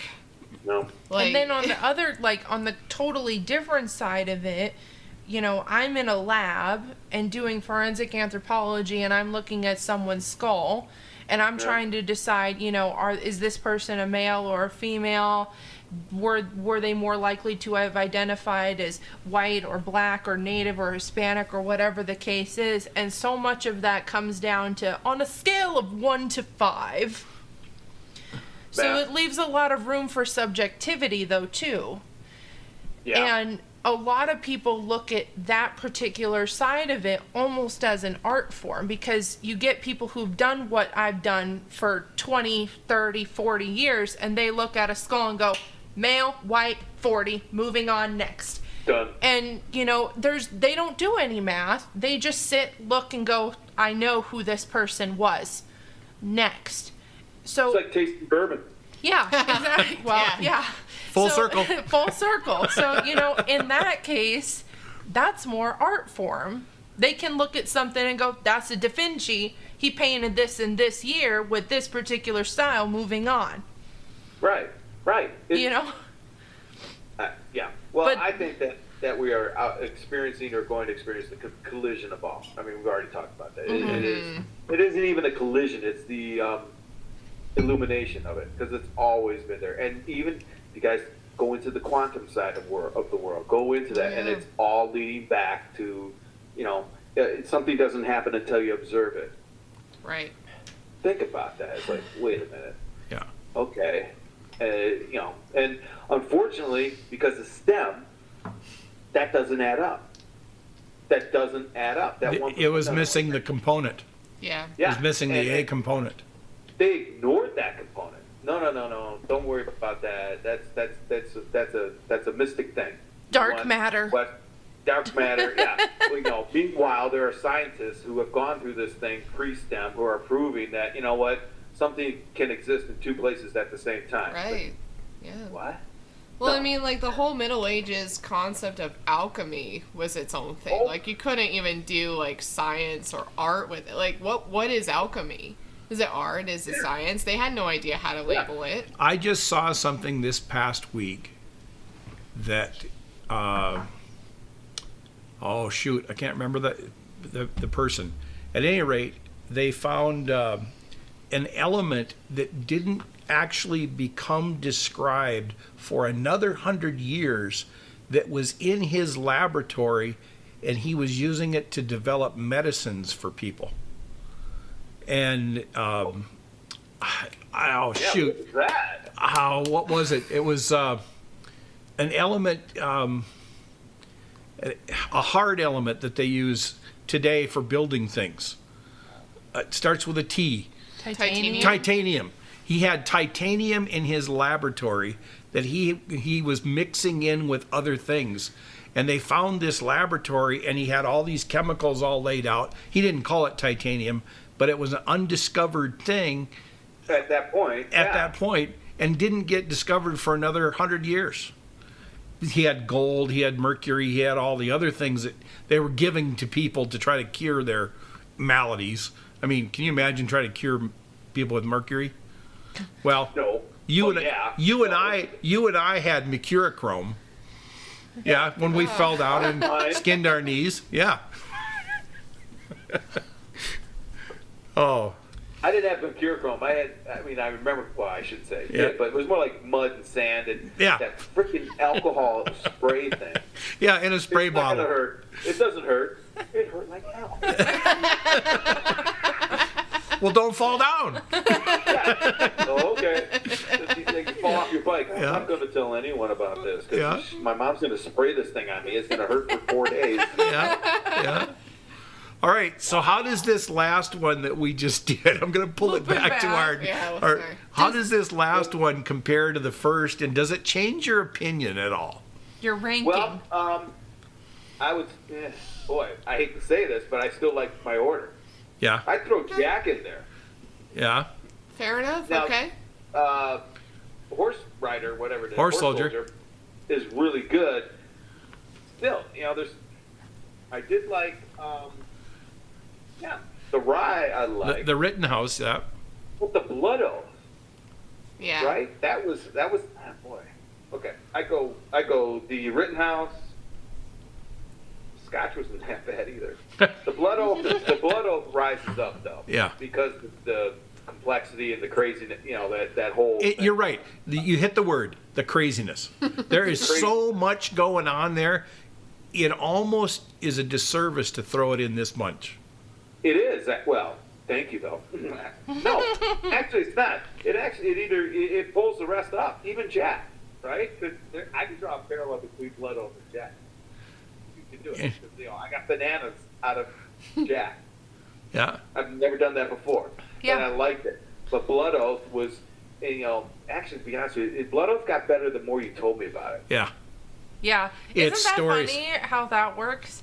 And it's the Isn't same it? thing with just enjoying it with with groups of people Yeah. that it can improve. The Smooth Ambler one that the Yeah, the Whiskey one I had Fairy, yeah. that the Whiskey Fairy gave you as well. The first time I ever had that, I was in Wisconsin, sitting around a bonfire with the entirety of the Dawson clan, and I'd probably already had, I don't know how many spotted cow beers With gasoline at that point. and however many other bourbons that I'd already had. And by the time I got around to the Smooth Ambler, I was like, this is so delicious.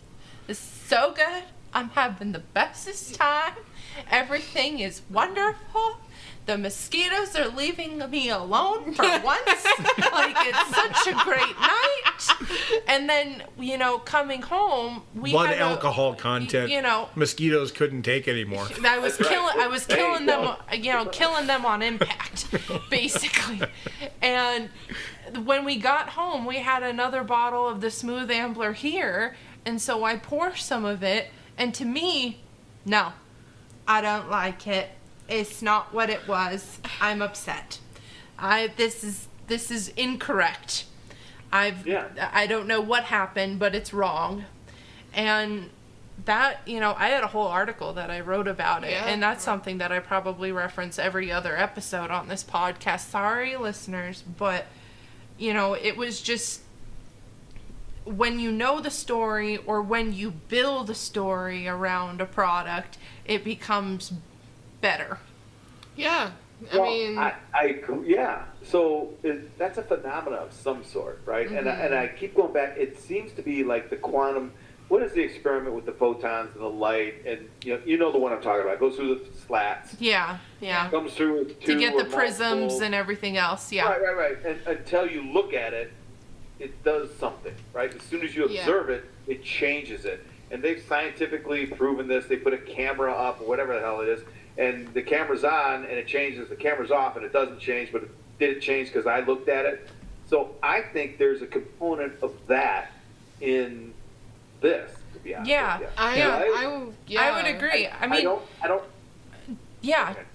just last night we were commiserating and talking, and Dad goes, "What makes a good song?" a good song. Yeah. And, you know, Alora being the music major had a lot to say. Me Right up being her me, alley, yeah. I have a lot to say because I just always have a lot to say. But, you know, it just really begged the question of like, well, how much of it is a label pushing it? How much of it is the historical context of what the hell is happening in the world when a song is created? What impact does it have that a certain artist is doing this song versus somebody else? You hear stories of artists selling their songs to have somebody else do them and take them because they think somebody else could do them better. Or is it the fact that I can look back and go, I can sing Bohemian Rhapsody in all of the different absurd pitches in a car with 5 of my different friends, and we have a whole symphony. Like, there's just so many things that go into the steam of whiskey, of music, of art. Yeah. All of that. I think that, you know, humans by nature are such sociable creatures. And, I mean, you have introverts among us. I'm very, very introverted myself. But I can't listen to a symphony on my own and expect to feel the same energy as if I'm performing it in front of an audience.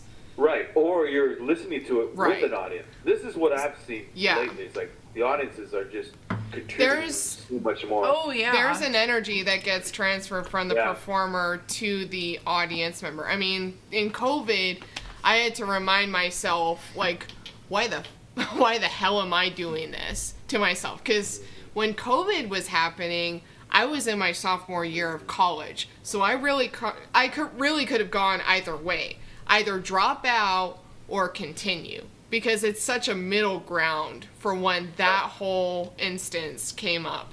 So in order for me to stay, I had to find some other reason as to why I wanted to do music for my major, why I wanted to go to school for music. And I think eventually it became, well, what has music done for me? And like Dad was saying, like Hannah was saying, when STEM was being pushed down my throat, I mean, music is what kept me going through high school. I didn't give a shit about any of my other classes, really. I hated labs. I hated math. So band was there. I've met my best friends through band. Like, I'm still friends with them to this day. And I think the whole sort of like having a story to go with what you do for a living or what kind of whiskey you have with people, that just elevates it. Because I think that kind of reflects human nature at its core, because humans are such, at the end of the day, sociable creatures. You can't isolate us, otherwise we go insane. So I have a theory. And I realize it's just the 4 of us sitting here.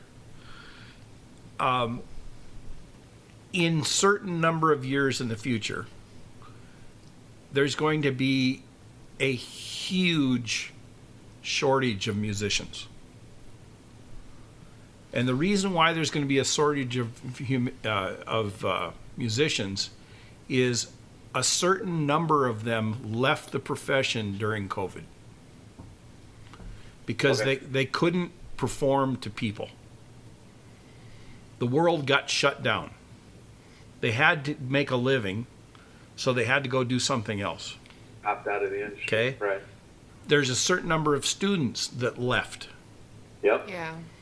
I know some of them who not just left, but... She had one of her fellow students commit suicide. Yeah. It was awful. I mean...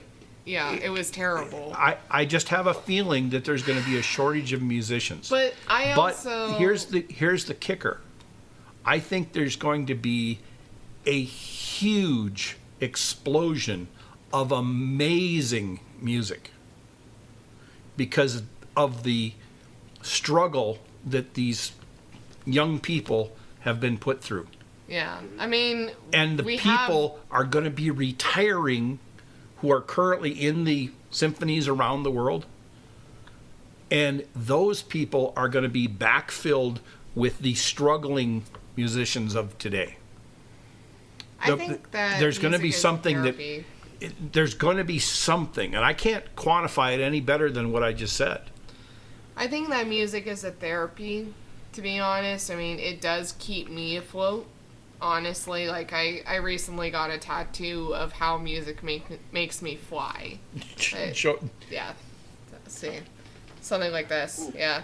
It's basically a music symbol with a bunch of wings. With the wings, yeah. Yeah. All right. And honestly, yeah, it makes me fly. I think that, you know, it's 4 years after the effect, and I still talk about COVID with my peers from college. It's decades long. Yeah, I mean, it yeah. doesn't feel like, No. it doesn't feel like 2020 was just 4 years away. It feels like 2020 was 4 years away. Well, to add some perspective to that, there are many of us who think it was just 4 years away. It was Yeah. yesterday. Yeah. Yeah. Yeah, that's how Yesterday. my peer group comes at it. That it was. And It doesn't seem like that we're through it even. No. Some of us, and I we think, are won't. still It is kind of not- The living retail in it. world is still suffering because of it. Yeah. So the one thing I would say about the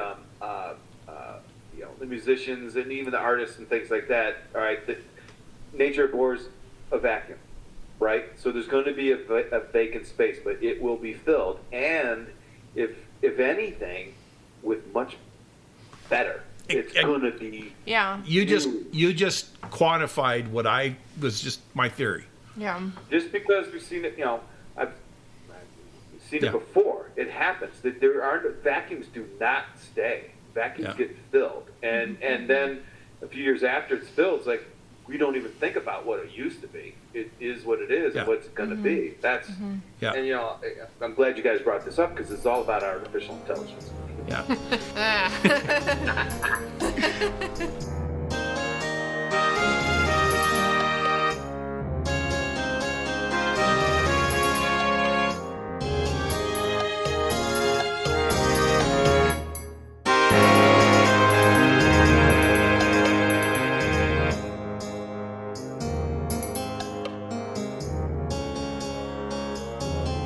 All right, so let's jump into our This Fortnight in Whiskey, where we talk a little bit about some headline news. And Greg, right up your alley, my first news story: can AI democratize the drinks trade? There's this story that came out. It started out where, in conversations about AI, probably the number one question that keeps coming up is artificial intelligence going to take our jobs? Yes. Yeah. So in a recent AI software development in wine and spirits discussion, a guy by the name of Rob Hollins, who happens to be the CEO of a software company called Proofwork, explained, it's unrealistic to say AI is not going to change some industries and therefore some jobs. So Proofworks uses AI technology to develop solutions for distilleries. And Holland says distilleries are using AI to optimize processes.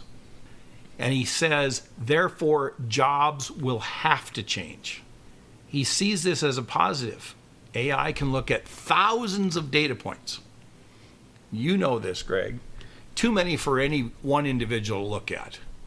For distilleries, it could be this could be essential for replicating an environment for producing high-quality spirits.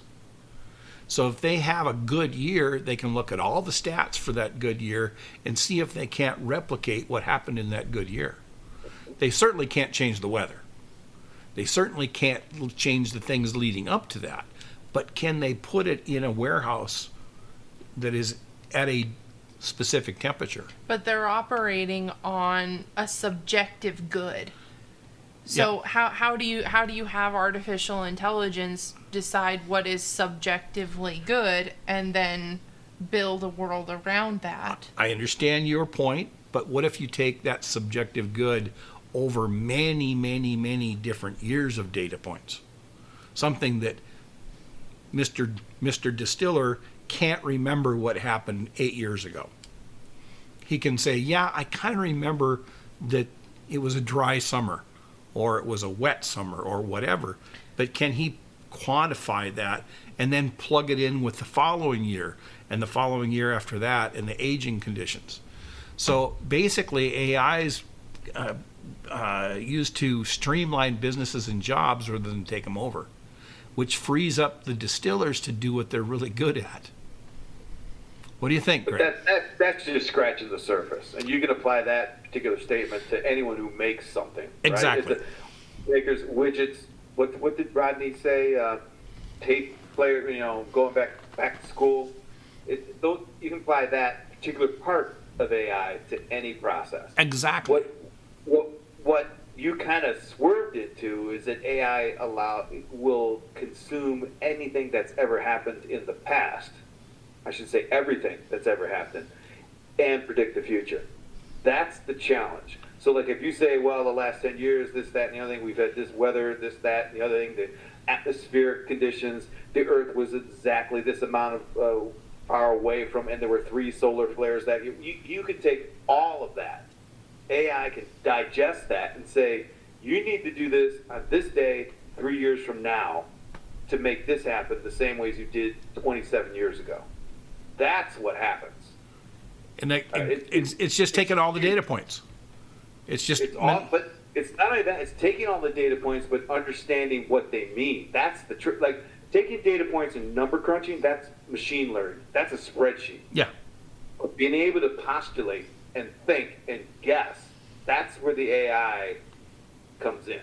Now, of course, a human's going to say, well, I don't, but there's going to be eons and eons and many other models that AI has digested, gone through, seen the failures. That's where it really learns. It learns on the failures to project what the success is going to be. And we're not there yet. No, but not even close. Well, we're close. Well, I say not even close because who knows where the next step is. Well, that's just it.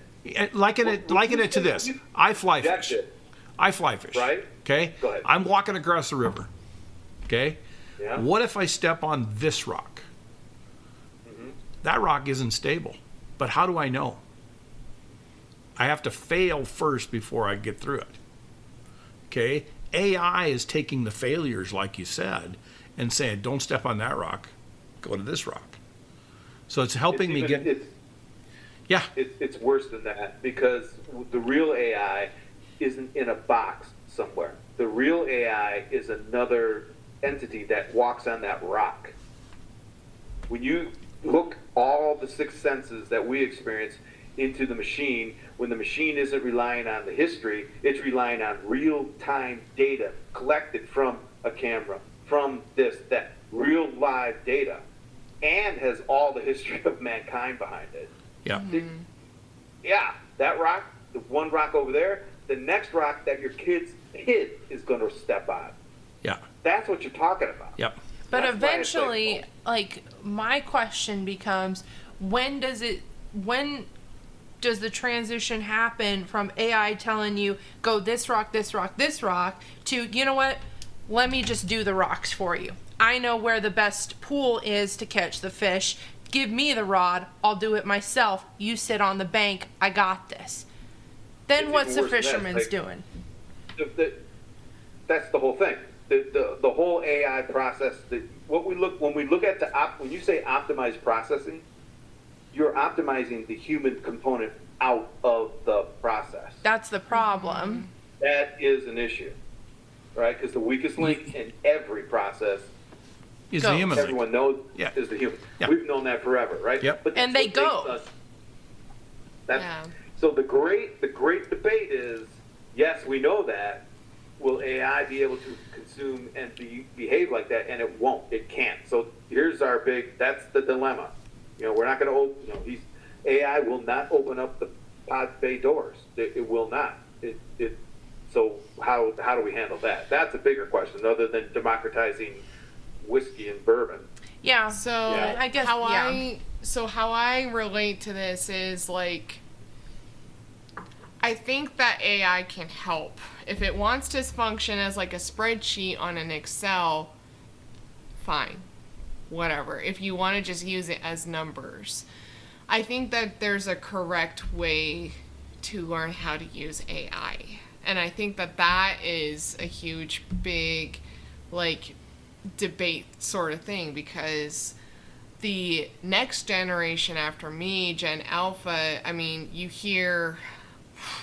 I hear of really, really scary statistics of there are some classes of 7th graders who are reading at a 4th grade level because whenever they have to turn in an essay, they've chat GPT'd it, essentially. So I think, like, in an ideal world, like, okay, yeah, well, this rock has 72% of tripping you up if you fly fish and you decide to step here. It's one thing to look at it like that. It's another thing to look at it as, like, let me just do the route for you. In fact, let me just do the fishing for you. I think that there's a correct way to there's learn a position AI. that Americans, or people, I say Americans, people in general need to be involved with the process. Yeah, Because 'cause let me put it yeah. back in this way. Back in the 60s, Russia sent astronauts into space. They essentially rode the rocket, and then they landed. Mm-hmm. Americans put pilots in position to control the spaceships because they had to control what was happening. They wanted a window. Mm-hmm. Yes.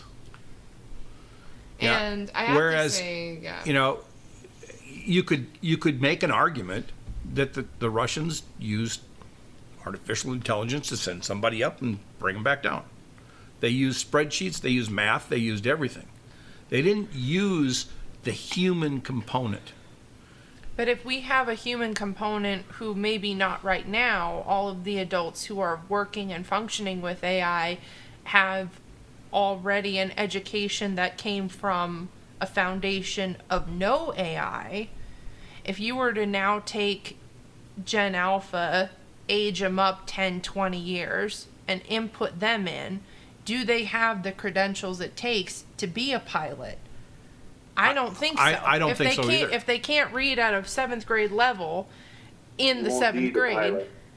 You Yeah. won't need a pilot. But that the takes away problem, the You won't need a pilot. Essentially, takes away the human You'll condition. need that- someone who wants to go from New York to Greece in 3 or 4 hours to study Greek. right. You don't need a pilot. In that regard, you know, then the education system needs to just change. Like, if you want to be a No. pilot, then have an apprenticeship or Greg, something you like and that. I grew up on the street. No, we didn't. What? We didn't necessarily.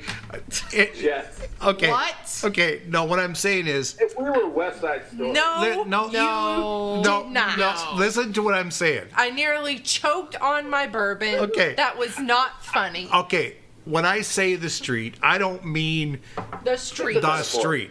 What happened was when we came home from school, You had cookies. we- Homemade cookies. we had homemade cookies, but we Basic did our and we did our homework, and then when And we we were don't? and we were sent outside. And we don't. Okay. Okay. Then And you we tell didn't- the students. We didn't come home until somebody either rang a bell, turned the street light on, or whatever. We were outside until the street lights came on, and then we came home. Okay? We had to interact with the environment. We fell down. We didn't get sprayed on our knees because we didn't tell anybody because we knew that stuff hurt. We got sprayed at once. That's it. Okay? Done. Okay? Dirt on me. You apply AI to that, where is that experience? Where does the innovation come from? AI can't innovate. Because I would say, like, if we go back I don't to think our, it can if- because it takes failure to innovate. I would go back to the AI will fisherman fail 1 example. million times in 3 minutes. Yeah, I would go back to the fisherman But example. it has no experience. Where it looks at the rock and says that's a 72% chance of falling into the water, but the human goes, yeah, I know I'm probably going to fall in. However, I know that if I alter how I put my foot down and angle my body and accept the current in this way, that I've actually increased my chances of making it, understand. and I'm moving. Right. Like Hear me out on this one. You just did that analysis. AI did it. Process. Yes. You cranked out a process that AI has done 5 million times between the time you started and ended cranking out your process. Yeah, but what's the value of trying it? What's the value of trying if there isn't a possibility of failure? Right. So what I'm suggesting at this point is we don't understand where that next level is going to be. Exactly. That part that you just talked about is like Johnny taking a calculus in 4th grade now. It's, we couldn't understand that maybe Johnny in 4th grade can understand nuclear physics because he's got a calculator or whatever, trig, Yep. because he's got a calculator. So, and that's the fog above all this. But we've got to understand that everything you think about, everything we think about is just it's a process. And that's what AI does. So now what? Fair enough. So pull it back to this story. Okay, you're out at a meal with friends. Okay, they give you a wine list. Okay, there's an AI version of the wine list that will tell you the exact perfect pairing to whatever it is you decided to order. Or would you rather enjoy the meal with friends and drink whatever you chose? And the experience that you have with what you chose will be enlightened or not, depending on the conversation. Right. So here's the big divider. There's going to be a huge populace that's going to go that route. It's the Matrix. Red pill, blue pill. Yep. It's going to be 10% of us that say, you know what? Turn the AI off. Yep. I don't know if I wanted to like this wine or not. I don't want AI to suggest anything to me. I just want to find out for myself. So there's going to be that segment. But you tell me how many people are going to want an AI to tell them what wine I like. And forgetting the other side, I have my own AI. When I go to the restaurant, I have an AI who knows everything I've ever eaten, everything I've ever loved and hated, and now is going to talk with the menu AI and figure it out between themselves to present something to me based on everything I've ever done, that this is the perfect meal and the perfect wine because of what we know you've done before. The challenge is that's turn that off. predictability. That's predictability. Oh, yeah. Well, okay? When I go to a restaurant, it is rare that I have the same meal that I've ever had before. I know. Okay? I know. I'm going to choose something different on purpose, as long as it doesn't have polenta in it. I hate polenta. Whatever. Whoever came up with that should have just spread it on a brick and put up a house. I'm glad I don't know what it is that you're talking of. So. It's grits. It's corn. Corn. Corn. Well, it's not grits, but it's like ground up corn, gravy. Where is it a native to? The South or I don't know. Colombia? I don't know. I have It no idea. sounds- I don't care. It doesn't need to be. I think it's actually like Spanish. Or Italian, because, we go to a Sicilian grill It is place not that Italian. has polenta, though. I think well, it's Spanish. maybe, but who knows? I don't know. But I think that the argument that you pose, Greg, yes, that all makes sense. Let the AIs talk amongst themselves and use the dictionary that is you to make the call. But my fear would be that just diminishes what your frontal lobe is capable of. It either diminishes it or excels it. That's the part that excel. You're saying diminishing based on your current understanding of reality. And my current experience with the human people. Absolutely. Yeah. Absolutely. So, in any other point in history, has anything diminished our frontal lobe? Yeah. I think so. I think so. Yes, I think so. I think we I'm are not going to go living. into it because that's what Three's we would. Company. That would, Okay, listen. 'Cause that's, we you are know. living in the dumbing down of America, like Yeah. aren't we? Yeah. I mean, aren't we living in the dumbing down of America? I don't Oh, know. absolutely. I don't know. If you take someone from the 1800s and throw them in this world, are they going to be able to Absolutely not. contemplate and consume and move forward? But No. likewise, if we took anybody from today and threw them in the 1800s, Would they survive? I would bet on that person before the other person. I would think the modern day person would be eaten alive. Because they wouldn't know how they wouldn't know how to They wouldn't know how to interact. They wouldn't know how to harvest. They wouldn't know how to, the modern But medicine couldn't they alone learn? would be terrible. Right, I understand, but Yeah. if you brought someone from the 1700s and throw them out here, they wouldn't know how to go to the grocery store. But you probably, oh, that's a good question. I feel like you could train them though. You'd be like, Yeah. hey, look, we've Right. made your life so much easier. You You could don't go have to grow your own food. You go don't there have and to buy- travel. You don't have to feed a travel horse. days and days to get to a doctor. If you go You're back, you have to learn how to feed. Yeah. And see, though, this right here is a generational. I've done it. I've done it. See, right here. It's the movie Timeline, if you've ever seen it. Yep. I have. Book by I the book's even better. Yeah. Because it's what's the Crichton wrote it, Yeah. but those two people went back and stayed back there. Yeah. Interesting. But see, right here, this is a generational thing. Like, if you were to take a millennial or a Gen X or the generation before that, you'd have a higher chance of them surviving if you put one of them in the, 1800s than if you were, like, a Gen Alpha Well, in the 1800s. The Boy Scouts So of it's America all is gone, it's right? all dependent. I mean, you guys would probably fare better than a younger We could Gen grab a Z. stick. Yeah. We can I'm start an a older fire with Gen no Z, matches. but I couldn't bet on being able to wash my clothes on by hand unless it's like, well, Oh, that's easy. water, soap, here you Yeah. go. You're old.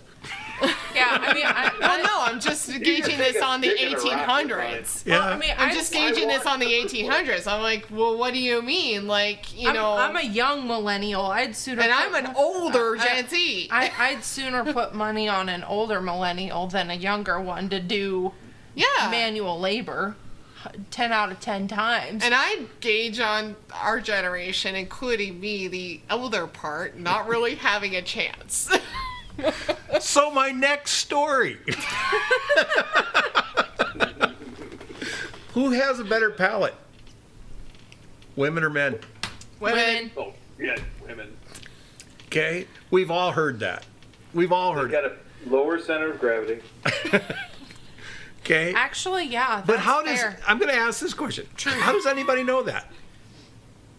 I mean, what's the basis? On what grounds is the Because claim? No, and we don't want to get in trouble.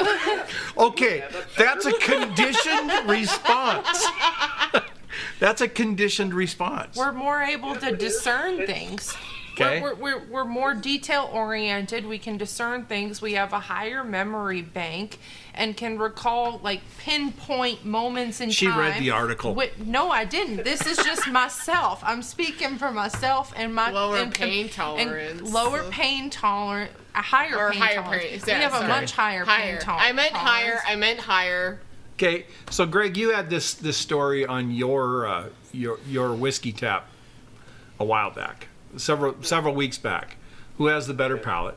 Okay. Right. Okay.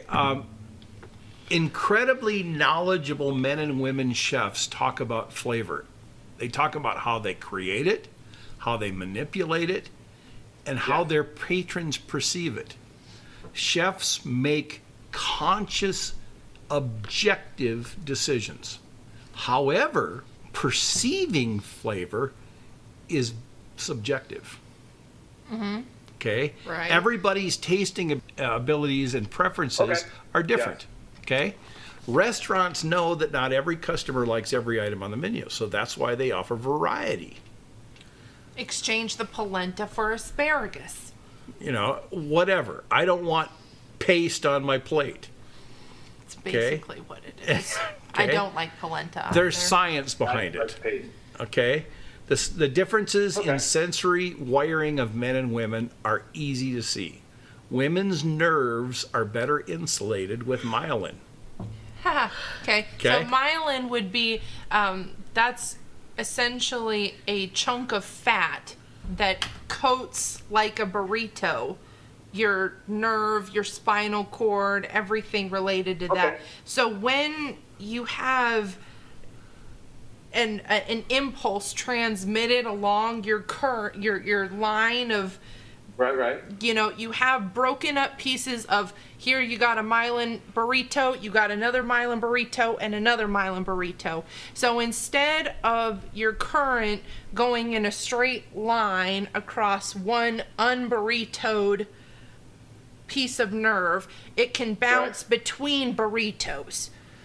Okay. This is like your basic. So ultimately, the transmission moves that much faster. You can process things, whether it's taste or pain or vision, whatever.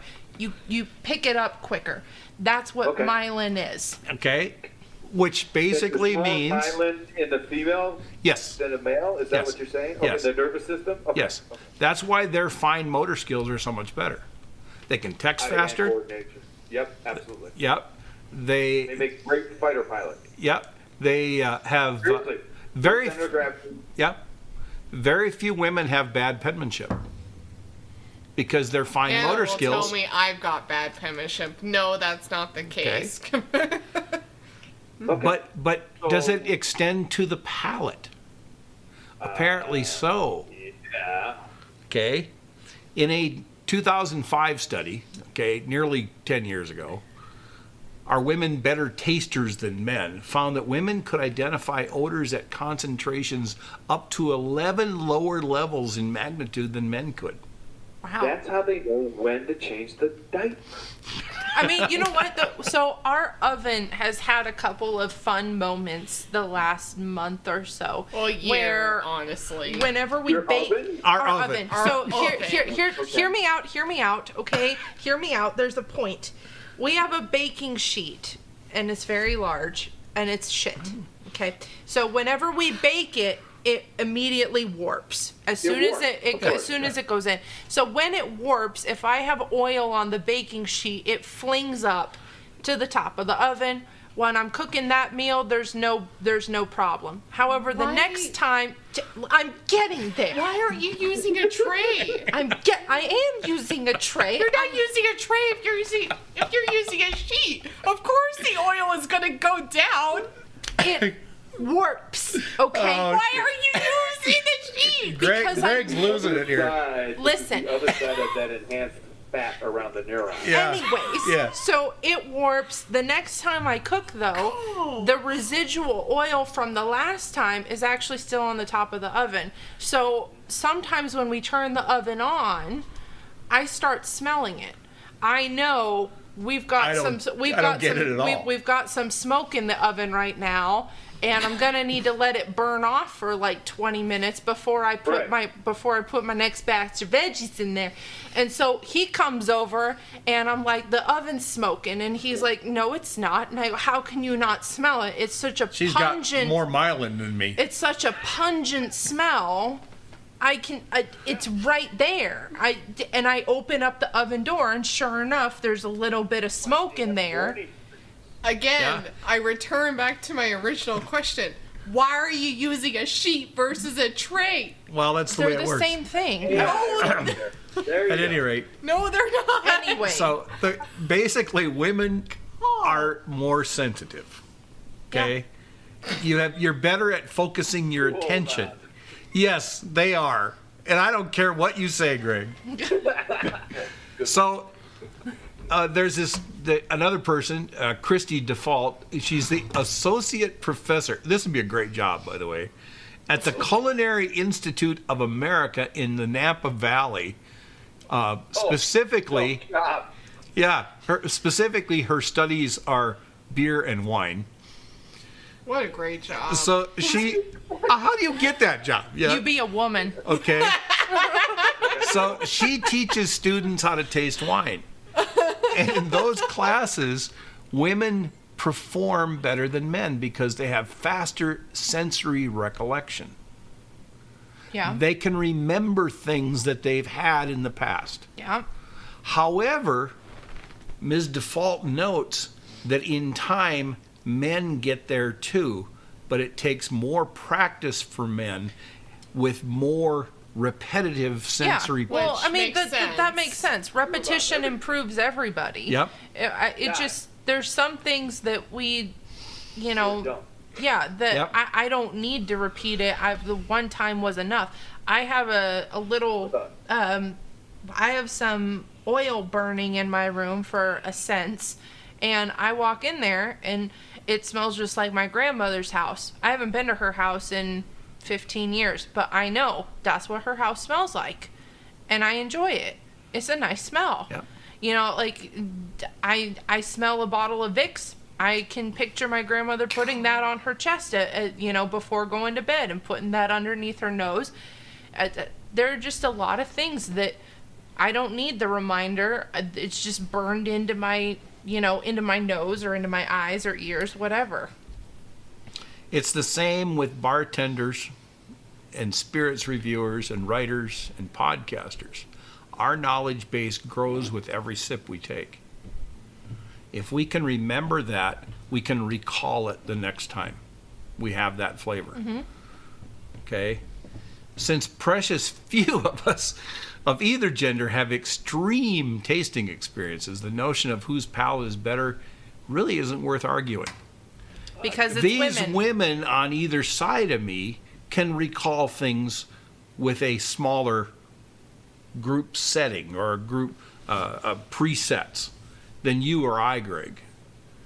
We have to have it drilled into our heads more than We're done. so that we can recall it. Because frankly, it wasn't important the first time, I was going to say, or the second, or third, or fourth. it's only important when the oven lights on fire. Yeah, exactly. And then we deal with that. Did it burn? Is it burning? That okay, whatever. Yeah. Oh man. All right. No, truth is like Yeah. that's you know. Exactly. So you can tell the difference between a boysenberry and a blackberry. Yes. Yes. Okay. I don't. All right. I love blackberries. Yeah. Well, I don't. And I can tell the difference between a huckleberry and a blueberry. That's Oh, easy. yeah, Yeah. that's easy. It's soft. Like, why are we using that as the comparison? That's like 101. Yeah. I can put on. I can change a tire.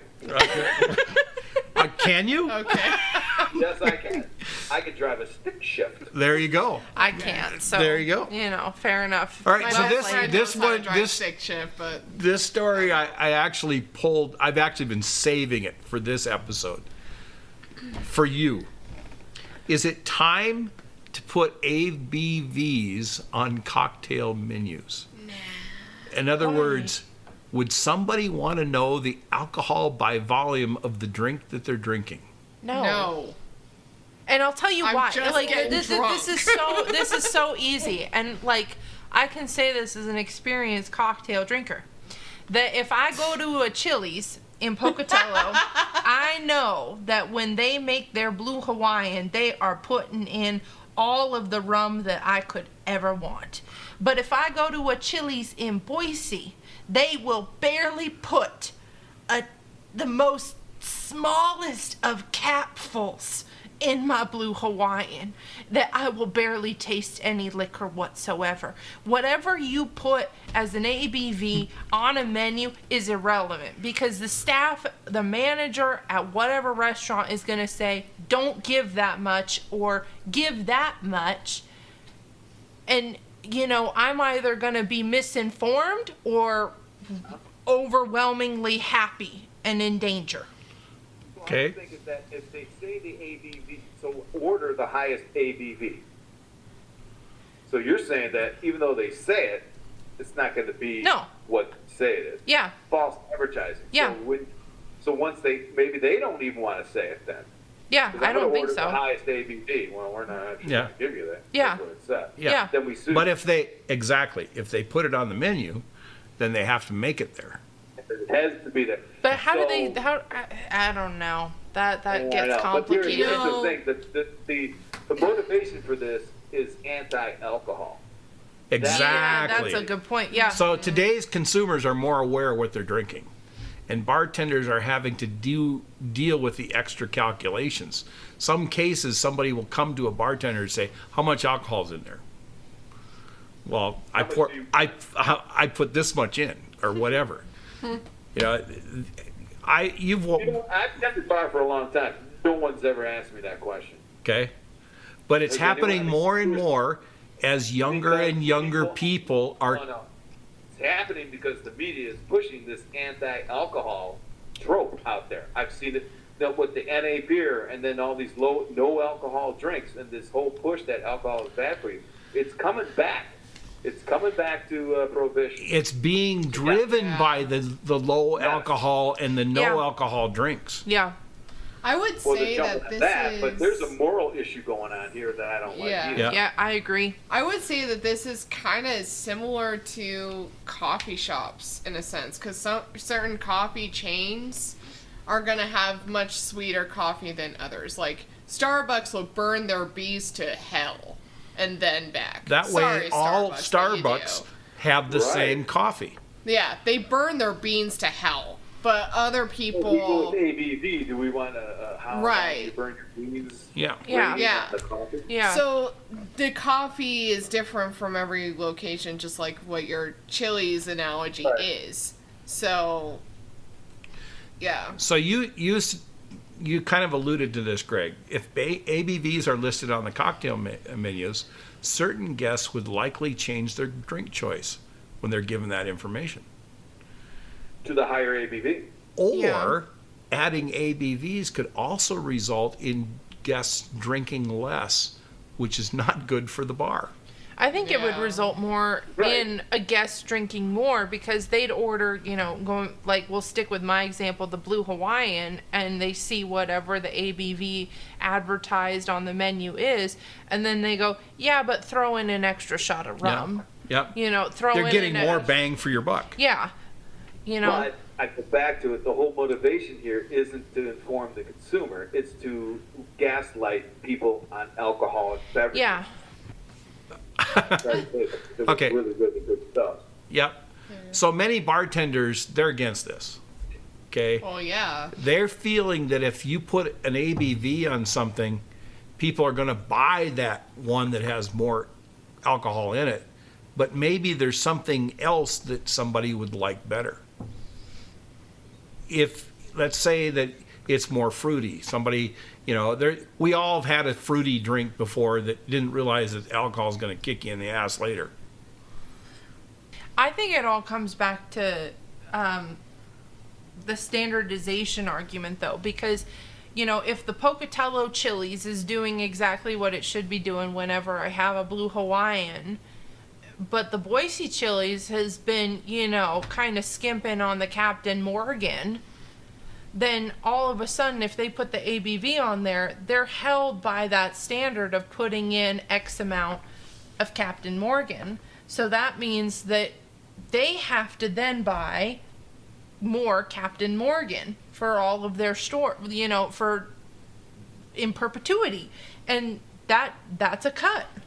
Even if a Captain Morgan bottle in Idaho is about $25 if you buy a 750 ml bottle, most bars will buy a liter at a time, so you're $33-$34 whatever, but they get a little bit of a discount, but it still eats into their profits if they're having to be forced to put in that much Captain Morgan. I would also add on to that where, I've seen clips of a show called Undercover Bosses. Oh, And- yeah, that show. And the restaurants or food and drink places that I've seen they look at like how much they're putting in as like a control for economical reasons. Like, we can't put this much in, otherwise it costs more for the company. So Yeah. I see that being a reasoning. Yeah, the hardest part is dilution. You know, shaken drinks have a higher dilution rate, around 25%. And then if you have a drink that's stirred, there's only about 20% dilution. Nope. And then some, like something gin and tonic, they're hardly diluted at all. You know, they have the tonic dilution is all. So bartenders know ABV is only going to be useful if the total volume of the drink is listed. You know, if you're not putting the total volume, what difference does it make? Yeah, exactly. So what you guys are saying about this is a fascinating thing, and the ABV thing, the putting the warnings or whatever it is on the menu is just another incremental step to getting rid of alcohol. It isn't the fact that I'm a bartender and I'm going to give you my menu and you're going to look at the menu and say, hey, I want the higher alcohol, right? Right. That's a fallacy that they're attempting to bait you with. When I say they, it's all about outlawing alcohol. Because once you make it a thing, then you can regulate that thing. It's just like what they did with tobacco in the 50s and the 60s. It's like once we say it's regulated, then we need to put just a little warning on the cigarettes. Then we need a bigger warning. Now we can't ban it because we want the tax revenue out of it. So we're going to tax it higher. Same thing with alcohol. It's like prohibition on steroids. So I don't want any of that. Yeah. Right? Let the consumer make their own mind up. Don't give them a choice, but you're not giving them a choice. You're steering the conversation. Yeah. Right. Or at least manipulating it, because maybe like someone of my generation, I mean, if we're going to a restaurant and okay, this has been something that I've considered, like, say if I've had a really shit day at work and I need a drink. Okay, well, if the ABV is a higher one, then all right. Sure, that might boost the sales on that. But if I am just hanging out with friends or family and the point is not to get drunk, then okay, then a lower ABV. So I don't know how much it really would implement the sales. What do you do right now anyway? Exactly. That's what I was going to Exactly. say. That I don't really see what use it's, even hoping to provide other than a negative, well, look what you're doing to yourself. Yeah. People who are ordering an alcoholic beverage, whether they're ordering a straight up spirit neat or whether they're ordering it in a cocktail, they already know I'm buying alcohol. Shut up and leave me alone. That's the whole thing. That's the whole thing. You don't got to make it more complicated than that. It's not what they're trying to do. I don't even know who's behind this ABV thing. I should know, but I don't. Yeah. There's an organization behind it. Whatever it is, I'm referring to them as they, not some ambiguous they. But there is a movement that is attempting, and you'll see it because the youth right now is quote unquote anti-alcohol. They're not anti yet, but they are discriminating against alcoholic beverages, right? Right. So there's NA stuff, and now what they say is the manufacturers are responding to a demand. I do not believe that. No, I don't either. I don't either. At all. I believe that there is something top down saying you guys should offer NA because 100%. 100%. Working in a liquor store and, I'm freshly 21. Oh my God, yes! Give me all the tequila and the vodka and the rum. Oh my God! Where's the Jack? All of that other stuff. There's no thinking in the young person's mind, I'm going to be anti-alcohol when I turn 21. I mean, none of us think like that. None of us. Even the people who are like, I'm not going to go to parties every other weekend and I'm not going to go get drunk for the sake of getting drunk. whenever anybody turns 21, it's an immediate ticket to freedom. I can have wine now. I can have a beer now. I can have a cocktail now, whatever it is. We're into it. Yeah, and there's Look at the freedom. It's one more little thing of freedom. yeah, there's no That's what it's all. yeah. So whatever this whole movement is in trying to push this narrative that we're coming into the age of 21 with no, I won't do it. No, it will tarnish my soul for forever. That's not the reality. In That's fact, not real. I I'm want gonna go to. to OnlyFans and not tarnish my reputation forever. It's like, Yeah.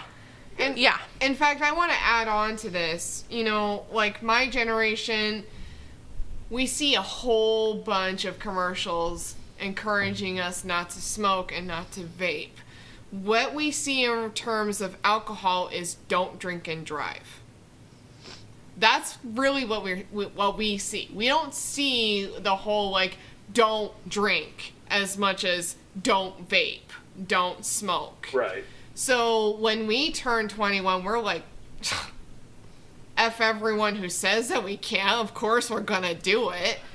Like, at least like for the drinking. But essentially, like, I don't see that being like a discouragement. No, I don't. I've never felt discouraged to drink. I think that No. this new ABV No, you thing haven't. would be a form of discouragement. Oh, do I really want to have that kind of ABV today? But some people like me are like, well, maybe, yeah, I do want that ABV. or I want something They're higher. going- but they're just, if you just set that up. Okay, Yeah. once you set that up, Exactly. then Right. you can say what the right levels of ABV Yeah. and the wrong levels of ABV are. Then you can create a whole marketing campaign around Yeah. that. Yeah. Yeah. This is it's incrementalism. Yes. It's, Yeah. it's totally, and it's not even about ABV and alcohol. It is, like I said earlier, it's about control. It's just Yeah. another Yeah. ratchet up. Yeah. of- Yeah. And then I see watch that. the politicians. Yeah, Oh, yes. it's not I am right. an ABV proponent, and blah blah blah blah blah blah, and then that becomes an issue that gets on the platform. That's a, and then Yep. because you're pitching it to the youngers, that okay, I've heard of that, I'm going to vote for that guy. So it's just it's the beginning of. Yeah. That's Yeah. where, but it all starts that way. Yeah. So And that's what I think of when I go about deciding what story I'm going to talk about. These girls don't know what I'm going to talk about. No. No, I So purposefully. I throw a story out there, and then they react to it. Yeah, I purpose that there was a time when we were first starting the podcast when he was introducing these news segments that he would try to tell us the week prior all about what was going to be in these news segments. And it got to the point where, don't tell me. I don't want to know. You tell me when we do the podcast, and the listeners will actually hear what I think in real time. And, That's- I think- that's how I want to do it. And this kind it of engages thing. conversation Yeah. with everyone I think involved. the two words that are going to be more important than ever is real time. Yeah. I really Yeah. do. Yeah. All right. So even to go back to the AI thing, AI is as good as what we've ever done, right? So it's a historic thing, and I've said this before. We already know what we need to know, so don't try and research. This sounds really bad, but don't try and research every alternative. Yeah, you guys rely on your wits. Yep. What you know Yeah. now. All right. Don't. This is terrible to say, but don't worry about what someone else says or whatever's been happening in the history and trying to match business models. No, you right now are prepared to do whatever is right or wrong based on what happens today. Right. Right. So make that decision today. yeah. The biggest fear is if the biggest fear is failing. Okay, screw that. You're going to fail. Everyone does. Then go from there. There. Don't over research. And this is a personal discovery. Right? Yeah. This is Oh yeah, Yeah. I mean, right. Yeah. This is like, I have an Evernote from, I don't know if you guys know what Evernote is. It's where you can start throwing notes in on the computer, anything from websites to hard notes, docs, from 2007. I have a collection of information that started 2007. At that point, I think, well, that's a good idea because then I can go back to it. I'm now realizing that, no, it's holding everyone back. It isn't that it's not valuable. but we've learned our lessons as they are today, based on what we've done. So Yeah. we keep going forward, Yeah. going forward, and make. So, Yeah. and that the ABV thing. I mean, I see it everywhere with the AI. It's like, no, we know everything we need to know. Just move forward. Yeah. And that's the one thing that AI can't do. Yeah, because I Right? mean, sometimes you do have to, just go about it however you're gonna go about it. I I mean, know it's Hannah and Dad are constantly they're constantly telling me, Laura, you're worrying too much about the future, like that you don't know that that's gonna happen. And it's like, okay, that makes sense, and Do you know where that comes from? It comes from STEM. maybe. I mean, It does come from STEM. It's yeah. It No. it really Well- truly like, don't does. be late for class. Yeah. It's like- Don't be tardy for class. Know your assignment. Go home and work again. Bring it back Yeah. to me tomorrow morning.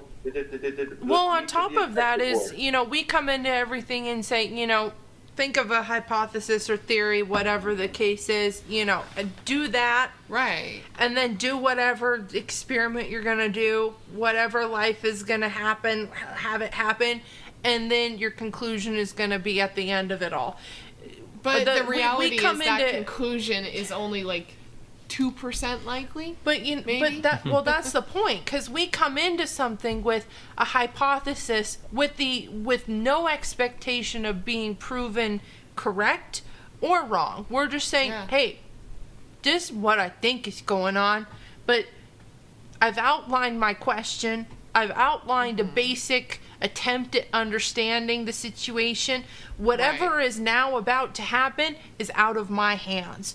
And I'll know at the end of it what Right, what yeah. actually I happened.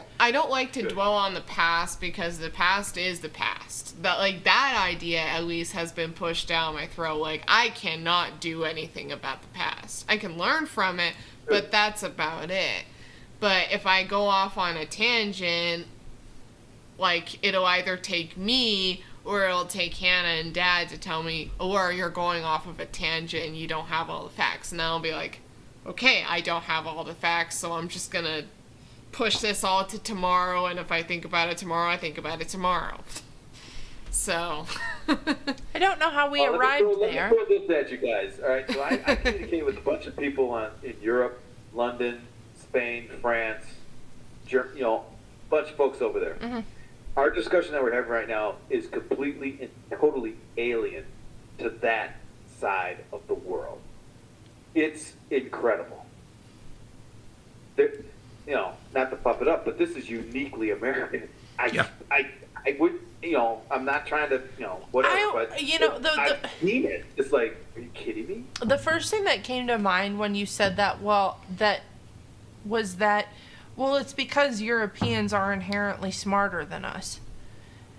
So Americans have to deal with, we're asking these questions because there's a population in our statistic that is just not as educated. And I'm not going to lay blame any which way because there's too many places to lay blame in that regard. But in Europe, everybody knows what their life purpose is. Everybody knows this is the status quo. This is the tradition. This is how we do things. This is how this is going to be done. What's it called? Cast. Cast. Yeah. Oh, yes. Yeah. And that's what now here's the big, the European motion has been caste system. Knights, kings, queens, Yeah. bishops. Yeah. That's not the American story. No. We are the antithesis of that. Yes. And if you look at even the UK, the Brexit, you can look at the European Union, they fall into those models. Yeah. They can't help it. Yeah. They can't help it. Yeah. America. So when they say that America is uneducated, okay, we're uneducated in the caste business model. In the Okay, caste fair society. enough. Okay. Fair enough. Okay. And we don't really give a shit because we've got the first. Look what's happened last week in the UK. Yeah. I think it's Right? because AI by nature is experimental, and America by creation By is nature, experimental. experimental. And Europe doesn't have that problem. Europe is only tradition, Europe is only history. So however AI is going to impact them, they're going to make history and tradition paramount still. They still wear freaking powdered wigs in a lot of their offices. I mean, saw like this Why? yesterday. A judge said, Yeah. Like, poor guy. They do Yeah. it. They, In the law they do it. court, They in the do law it. court, they have the powdered wigs. Yep, they In a do in powdered wig. Australia too, but none of them fit. you know, so Yeah. you know, in America, I think the question is much more highly considered because we've always been tumultuous and in a state of turmoil since our very inception. That, Very good point. you know, the fact that AI is now coming in really isn't, you know, the end all be all of an apocalyptic story. It's just, okay, this is the next chapter in an apocalyptic story. Like it That has been around for 265 Yeah, years. you know, Yes. like, okay, I so like that a lot. yeah, like Yes. this is just how this is, you know, just the next thing on our plate that we need to think about. But you're He's gonna write this. he's down. gonna write it down. Yes, I've Right. done it. I've done it. Write that down. Yeah. You know? So Every let's time I gotta make sure I get a quote in. yeah. So let's write that down, and then I'm gonna move on to the next segment here. Okay. It says, yeah, new bottles. Okay, new bottles out there to include in your next whiskey scavenger hunt. Yay. Okay, the first couple I have are allocated or limited releases. Russell's Reserve is now revealing a 15-year-old bourbon. Russell's Reserve, owned by Campari Group, new 15-year-old Kentucky straight bourbon. The brand What says, color is that label? Is it blue? What is that? The blue you know, one or is I that- haven't- Russell's Reserve doesn't really have a color per se. It's really a white label. It's gonna sit next to the Wild Turkey. it's the same company. What Wild Turkey falls in Right, this right, brand right. too. So Russell's Reserve Bourbon will have a white label, all of the script written in big blocky bold red, and then they have a rye as well that's written in big blocky bold green. Yeah, yep. But So it's it's not the- really a unique bottle. I No. I no. think But the 15-year-old should be. is going to be kind of a burgundy. I think okay. that's what it's going to be. I don't know for I sure. haven't seen it. That's why I asked. Yep, Yeah. it's brand new. The brand says the bourbon's going to push the boundaries of extended aging, and it's the spiritual. I love the way they say this. The spiritual successor to the 13-year-old that What comes does out all that the even- time. What does that even mean? It's older. It's spiritual. What it means to me is that there won't be any 13-year left. Well, I'm sure that's wrong. I think that Russell's, well, they say that they've handpicked barrels that they laid down over 15 years ago, and that it's basically sat around through Kentucky's frigid winters and then intensely hot summers. Basically, the young Russell who's doing it now says the new 15-year-old is distinctly different from past releases. It's got added complexity, and it comes from extended aging, you know, all the things that the distillers are going to say. Hannah loves this when we talk about what flavors they have. Who knows? But the distiller profile notes on this Russell's 15-year, bottled at 117.2 proof, intense molasses and oak. That tells me it tastes Oh. old. No. Yeah, it tells me it tastes like toothpicks. Yep. Shoe shine. Yep. Distillery. It's got the distillery's signature earthiness. Other notes include dried and spiced fruits, caramel, coffee, and tobacco. Again, all the old things that you have. Normal coffee tobacco. Yep. That's And- what we I'm always almost have. wondering. Very, very curious. I'm almost wondering if it's kind of like molasses cookies in that regard. Maybe. Maybe. I mean, because Dark molasses is really bitter. you're right, yeah. I mean, any kind of molasses, like whenever I've had to work with it, I hate the smell of it. Yeah. But it, as a final product and whatever I'm baking or whatever I've tried involving molasses has always been positive. It's interesting they're releasing this in Asia as well as the United States. Ah. at Bourbon is global. at Yeah. $250 Okay. a 750 milliliter bottle. Whoa. Yeah. That's too much. Yep. No. That's offensive. And then the next one- actually. So, I wanted to talk about the 15-year-old. Yes. Yeah. Yes. All right. The 10-year-old Russell is one of my favorites. Yeah. Right. That's a really For popular multiple one. reasons. The pricing, Yeah. and it's 10 years old. Yeah. And it tastes good, right? Yeah. Uh-huh. You can't get a 10-year-old a 10-year-old used to be a big deal. Yep. And it was approachable.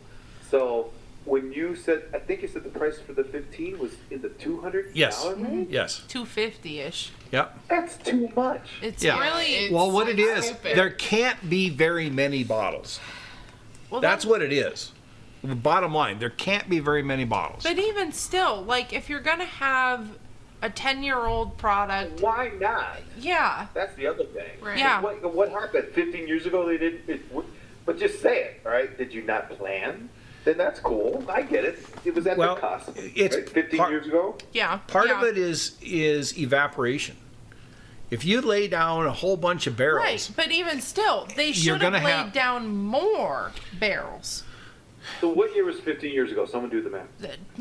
2009. No, it wasn't. Oh, It's 2000. I was Oh, still in high no. school. it was. Oh, no.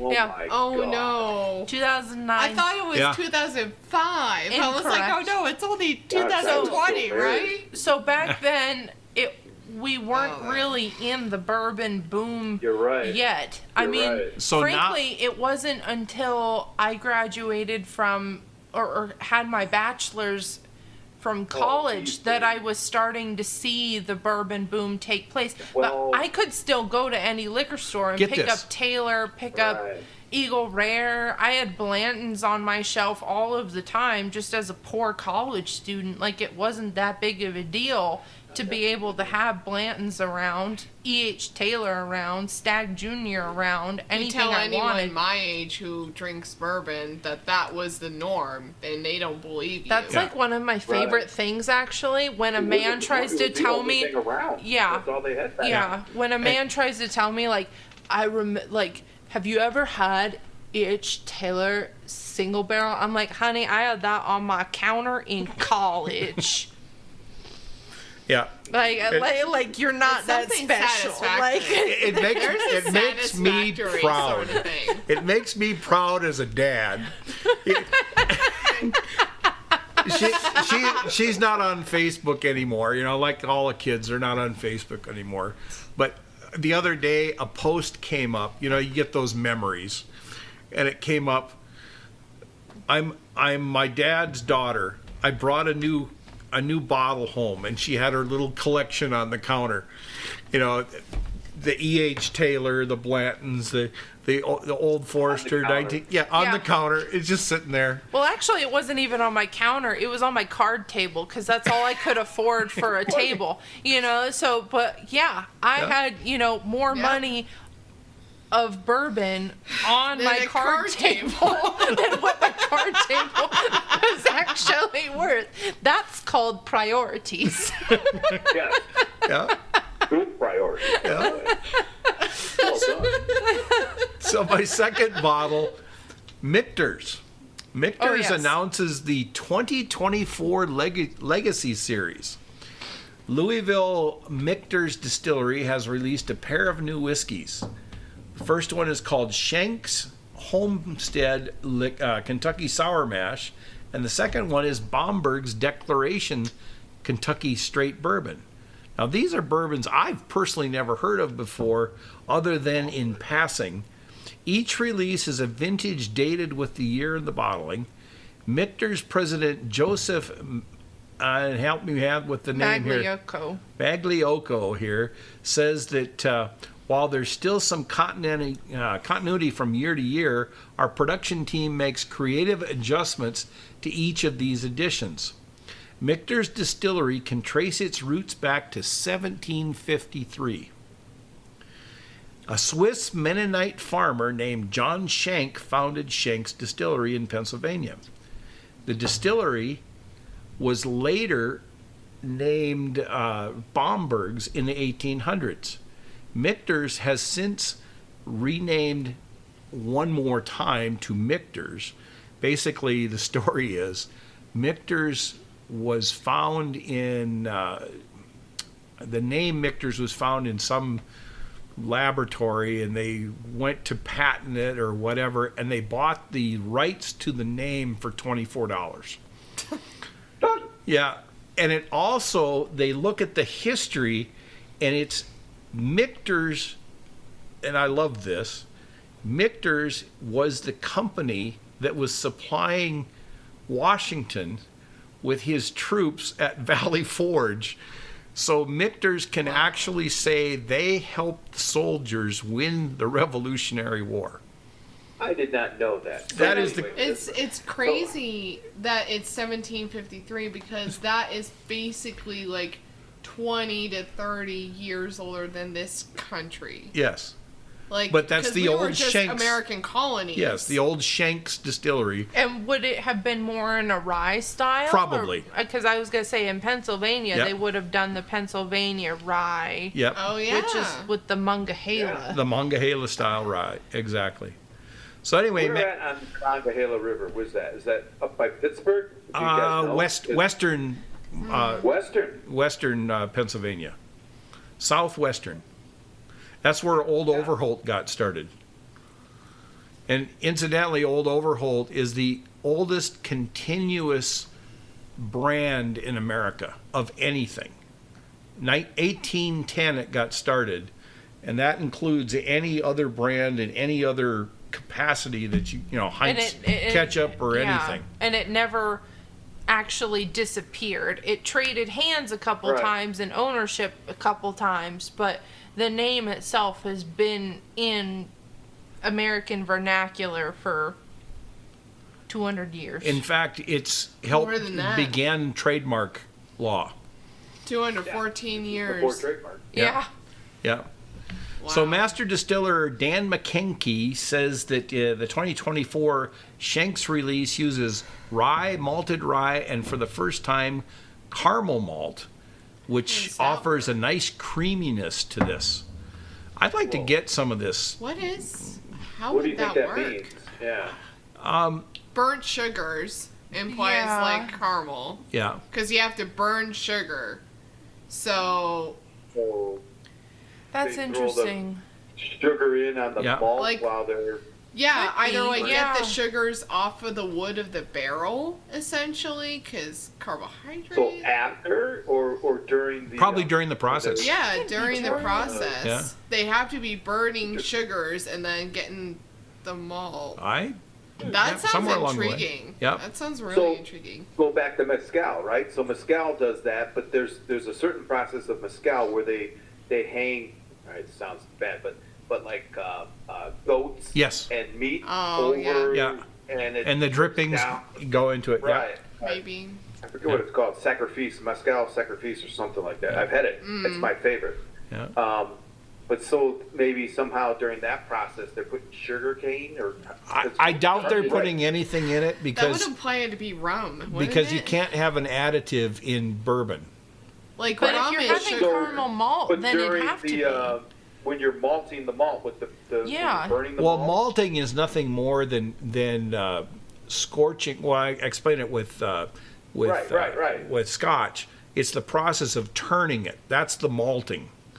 When you're Okay. Over a So, but if fire. you're malting sugar or So sugar if you throw cane, sugar in that process. Right? again, I don't think that's possible no. because if you wanted to stick but if with you're- purely the sugars Oh, I of the hear what you're wood, then saying. that's Yeah. like your carbohydrates. but what are these products called? Well, if you're- what are their names again? Shanks Like, are they calling themselves? Shanks Homestead Kentucky Sour Mash Whiskey. So that's not claiming to be a bourbon. No, it's not. So they could be doing. But sour mash means they're taking some from the previous batch, and they're Could making rum more be, from that. Could That's rum it. be the thingy because rum's made from sugar cane. I still Right.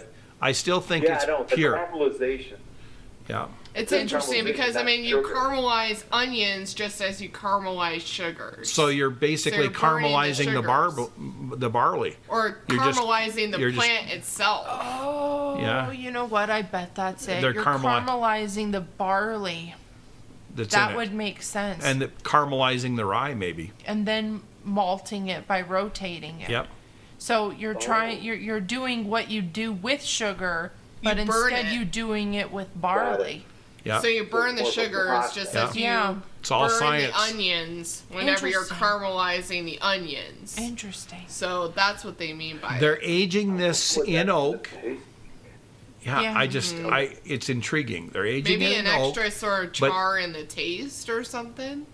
This oak is being sourced from France, and then No. they're putting it in French oak rather than American oak. Limousine oak. So Yeah. it's very tight grain. Yeah. So you barely get any flavor out of the oak. So then it's bottled at 45.6 ABV, 91 proof, and priced at $110, which is pretty modest for an experimental product. Yeah, but Michter's itself is not an expensive product, not like other Well, lines. It's not? It No. can be. It can be, but its entry level bourbon US 1 is under 50. I love Oh, that that's stuff so too. And that's, you know, perfectly decent. And their US 1 rye is about that same price Yeah. point. I So, love you rye. know, you're doubling the price and then some for whatever this is. Yeah. I work for a music store, and you know, Yamaha is a huge brand. I mean, you have Yamaha instruments as you do Yamaha's motorcycles. Like, Yamaha is a Right. huge thing. So they create both student, which is basically beginning level instruments, and then they create professional ones. I've got a professional clarinet made from Yamaha, and so that's essentially what this is saying. You can have a company that is making student Oh, yeah. level and then advanced levels. I don't know. I like Michter's. I like their uniqueness, and I think really that's the best word for them. On a bourbon shelf in any liquor store, regardless of what product you're buying, it's just, when you sip it, it's a bit quirky. Whether it's their American whiskey or even their US 1 bourbon, there's just something I mean, they even have a sour mash that's just Michter's sour mash, and there really aren't a whole lot of lines that have a straight up sour mash product in their Right. show. So, you know, they're just Yeah. a quirky brand. They're there to be a bit experimental while also maintaining tradition. It's like they're really kind of hearkening back to their roots and bringing things back that we left in the past and like rejuvenating them a little bit. But $110 for a Michter's is a bit of an ask for me. And Even then the if bomb, I like it. and then the Bomberg's release, also using the malted rye, but this time they're aging it in chinkapin oak.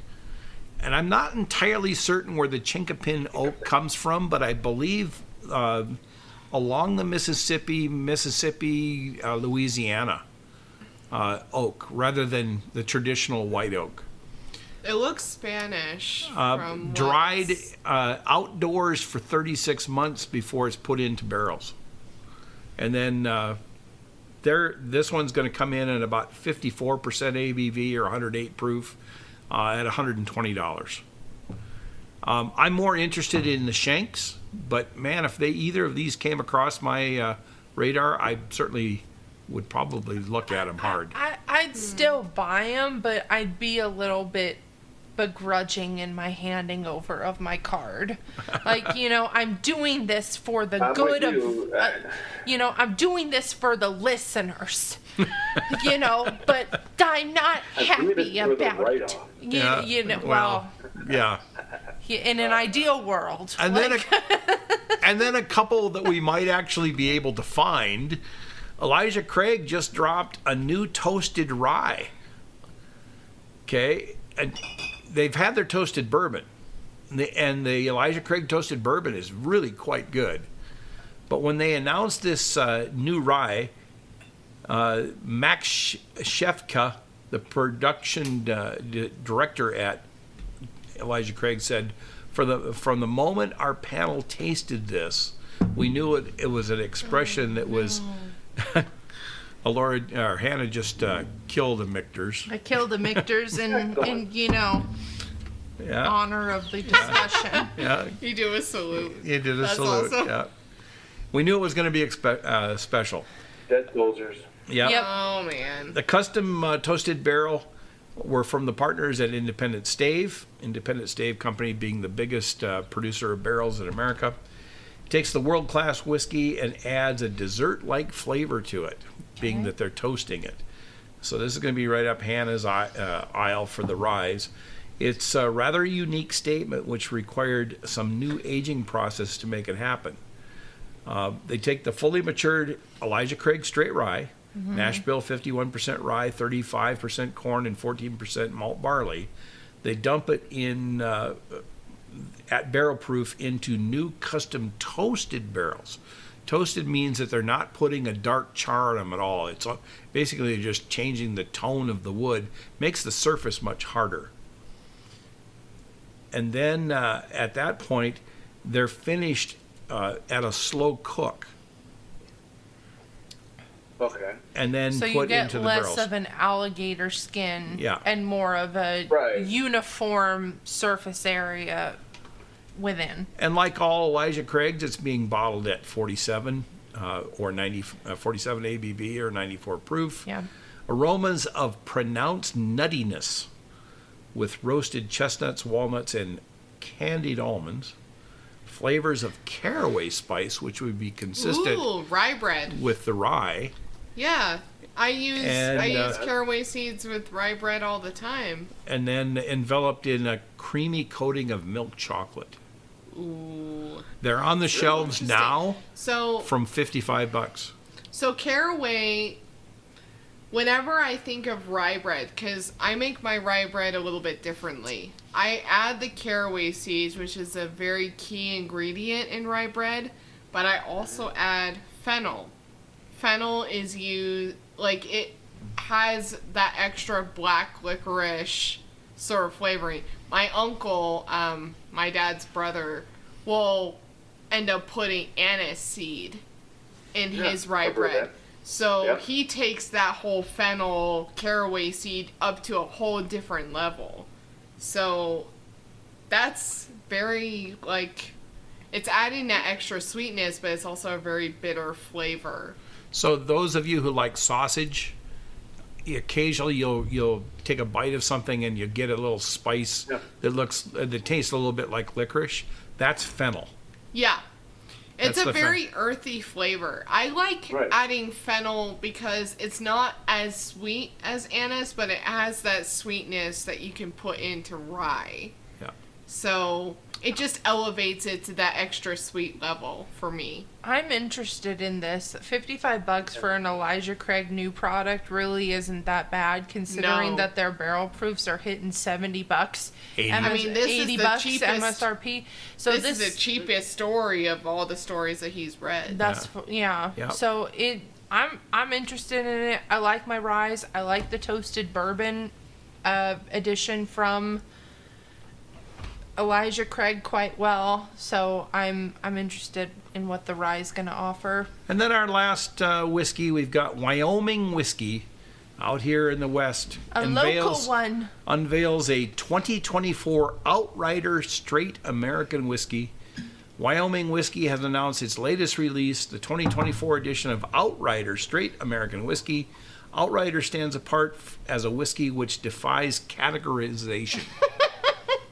What the hell is this? It's basically straddling the line between bourbon and rye. Outrider backstory, the genesis is this.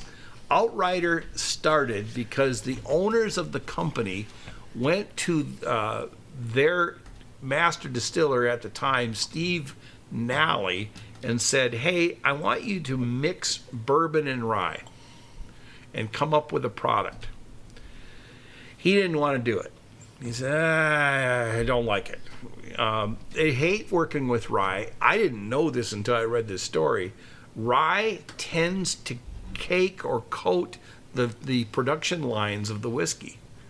Oh. It plugs the lines, so it makes it really hard to work with the machinery because you're constantly cleaning the lines. Right. But the owners persisted. They didn't know, what the problem is. Bigger lines. Yeah, whatever. Not my problem. So in 2011, under Nally's guidance, they laid down some barrels of both rye and bourbon. And when it came time to actually pull these barrels, the rye didn't have 51% rye in it. The other parts of the mash bill became dominant, and the rye had basically evaporated to where the point was only 48% rye was in those barrels. But it tasted good. So they came out with this product called Outrider. Like rye, out, like Western people, these are the Outriders or whatever. So they put it out, and basically they've released it in 2016, and Outrider has pushed the boundaries of what constitutes American whiskey. They couldn't call it bourbon, they couldn't call it rye, so they called it Outrider. And the 2024 edition finally has made it to where there's 51% rye in one of the mixtures. So they're officially calling this a genuine rye, but this one's bottled at 50% ABV, 100 proof. A little pricey at $85. I have to see whether or not it's worth going out there and finding a bottle. I'm already committed to it, and frankly, not being worth that price point. That's a little too high. The small batch that we've had from Wyoming whiskey wasn't bad, but I remember it being considerably bland and just dull in comparison to things that I could get from virtually anywhere else. And to me, the Rittenhouse rye that we had to begin with tonight. Yeah, exactly. $26. To me, it sounds like this fluke of oopsies. We didn't get to 51% rye on the first try. We're going to throw it out and sell it anyway under this fancy title. Outrider. To me, it sounds like you're just trying to recoup your costs because you don't have the money to try to do anything else with it. And you gave it a go proper the second time around, and you managed to get it. But I don't know if that first time around can really be considered. I don't know. I'm throwing a lot of accusation and a lot of mud towards that, and that's probably not warranted. But to me, that no. I remember the first one we had. It was not good. Yeah, it was just one of my top tier. Yeah. It was not even a tier. Yeah, it just. And that wasn't that long ago. No. They still seem relatively new on the scene, and to be coming in hot with an $85 product, and to be primarily a regional product at that, you're swinging at above your pay grade, Sweet Peas. Like, I don't know. Not to say that it's poor, but I'd try every other one of these scavenger hunt items before I'd reach for that. It smells like it was a financial decision, the way they had it. Like, here's the cost. I need to get $85 out of every bottle. Yeah. Because I'm going to lose money on it. That's how it sounds. Like. That's how it sounds for sure. But just to throw this out there, the last one of our 6 samples was an experiment. So is this. And there's lots and lots of barrels out there. Fair point. I think right now the experimentation is what's going to happen going forward, because there is a glut of whiskey out there. So then does right now. So then does experimentation equal labor? That's Or- a real Lost. question, though, because that wasn't their original point when they created this product. It was never meant to be an experiment. Right. So They had then to- what does labor failure. equaling Yeah. cost? Yeah. They had to reframe their failure as an Which is- experiment. It's all architecture. Yeah, Right. I'm definitely- no shade towards them. Like, do what you Right. gotta do. Exactly. You have a bunch of product, Right. you gotta get it out the door and on the shelf. Do what you And- gotta do. But, you know, it's Does it taste It's a good? We don't know. that's the question. I mean, And Blood Oath succeeded. I mean, Yes, all we- four of us loved the Blood Oath. And that's what I'm finishing up with here. So, what about the other one then? Yeah. yeah. Right. So, don't forget access to all these news stories, the 4 bourbons I've mentioned. All of these are on our website, whiskeyfortheages.com. Including the reviews for all of the ones that we subjected Greg to this evening. We do have all of those over there as well. If you want a more in-depth look at what we were all drinking tonight, please take a peek. I'm not Well, certain we have the Brooklotti on there yet. You know what? You're yeah. right. The Brooklotti, and maybe not even the Courage and Conviction, but we have talked I have the about Courage that. Conviction on And mine. I yeah. certainly have not written a whole lot of reviews. I'm sorry, viewers, for not writing a whole bunch of reviews. as But we late, do have but- the Courage and Conviction as a part of one of our podcast episodes where we talk about American single malts in more detail, along with a couple of other ones that sit in the category. So be checking on those if you want more info. But wrapping this up, Greg, what'd you this th- has been fun. What do you Yeah. think? what did you? Once again, excellent. What do you mean? This has been great. Thank you very much for the voyage was excellent. Oh, Good. good. Good choices. It was very, very good. I love the Jack Daniels, the Blood Oath, and the Rittenhauser. Yeah. Rittenhouse. Yep. Yeah, Yep. the Rittenhouse, yeah. You'll be able to Excellent. get Those that great. anywhere at super cheap price. Great little Yep. dude there. And thanks for the single malt exposure. Yeah. Because I've Of never had course. one before. But again, That really that's helped just a lot. one. Right. Any other single malt, I promise you, will taste different than that Yeah. one. Honestly, the point believe of it. all of this was just to take you on a journey. Like, see what kind of It's perfect. whiskeys that you were wanting to get. So, Yeah. yeah, I'm really glad that And this worked banana out. and Jack Daniels. Who knew? Now you know. Now you know. And it's because you had the other 3 first.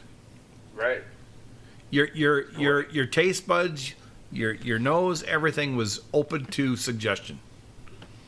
And you're right. I smelled the bananas the moment I brought it to my nose. Yep. Couldn't believe it. Yeah, it was great. Good time. Excellent. Thank you. Like, this is our 3rd or 4th time together? Or Something like It's that. Something like Yeah. that. I don't yeah. know. I think Always like good. I've been on your Thank you. show 3 times, and you've been on ours Right. twice. So Something yeah, like that. I think like Great. it's been maybe the 4th time for us because you put us Yeah. on your show first, and Yeah. then it Yeah. was our show, and then your show, and then Yeah. ours. So Just 4 traded months. back and forth.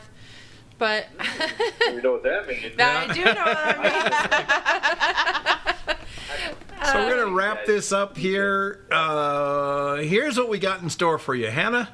Yep, so the next episode that we're going to be doing is going to be a distillery review. So we're going to be doing another flight from another distillery, and it's going to be another episode that I lead. So that'll be a lot of fun. We'll be digging into the history, the progress, and the future of one of the many distilleries that are out there producing whiskey. No spoilers yet on what that's going to be.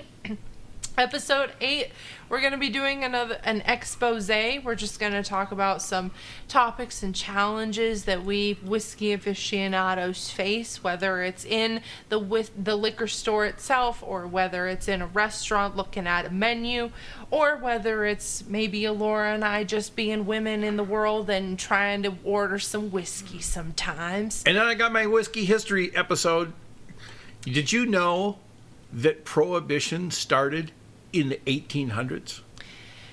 We'll learn all about that when we get to the whiskey history episode. And then to wrap up our season, just like we always do, we're going to have a listener's pick. So be on the lookout on our social media for some different whiskeys that we're going to pull out of our bunker, some of our unicorns, and you guys get to vote on which one we review for our podcast. Absolutely. And we're still having fun. We love doing these episodes. Hope you are enjoying these episodes too, and we'll keep adding some more surprises along the way. We absolutely love doing this, and we look forward to talking with all of you again soon, and we love to hear from you. Please, please, please subscribe. Also comment on whatever your opinions are on the whiskeys that we reviewed tonight, on other whiskeys that we reviewed in the past. And as always, we love to have the cheers at the end. Yeah, and Greg, you know, I don't think we can do this under 3.5 hours. But, it's impossible. No, we did not. Yes. We should Great. go for 5. You bet. You know, all right. Cheers, everybody. Cheers.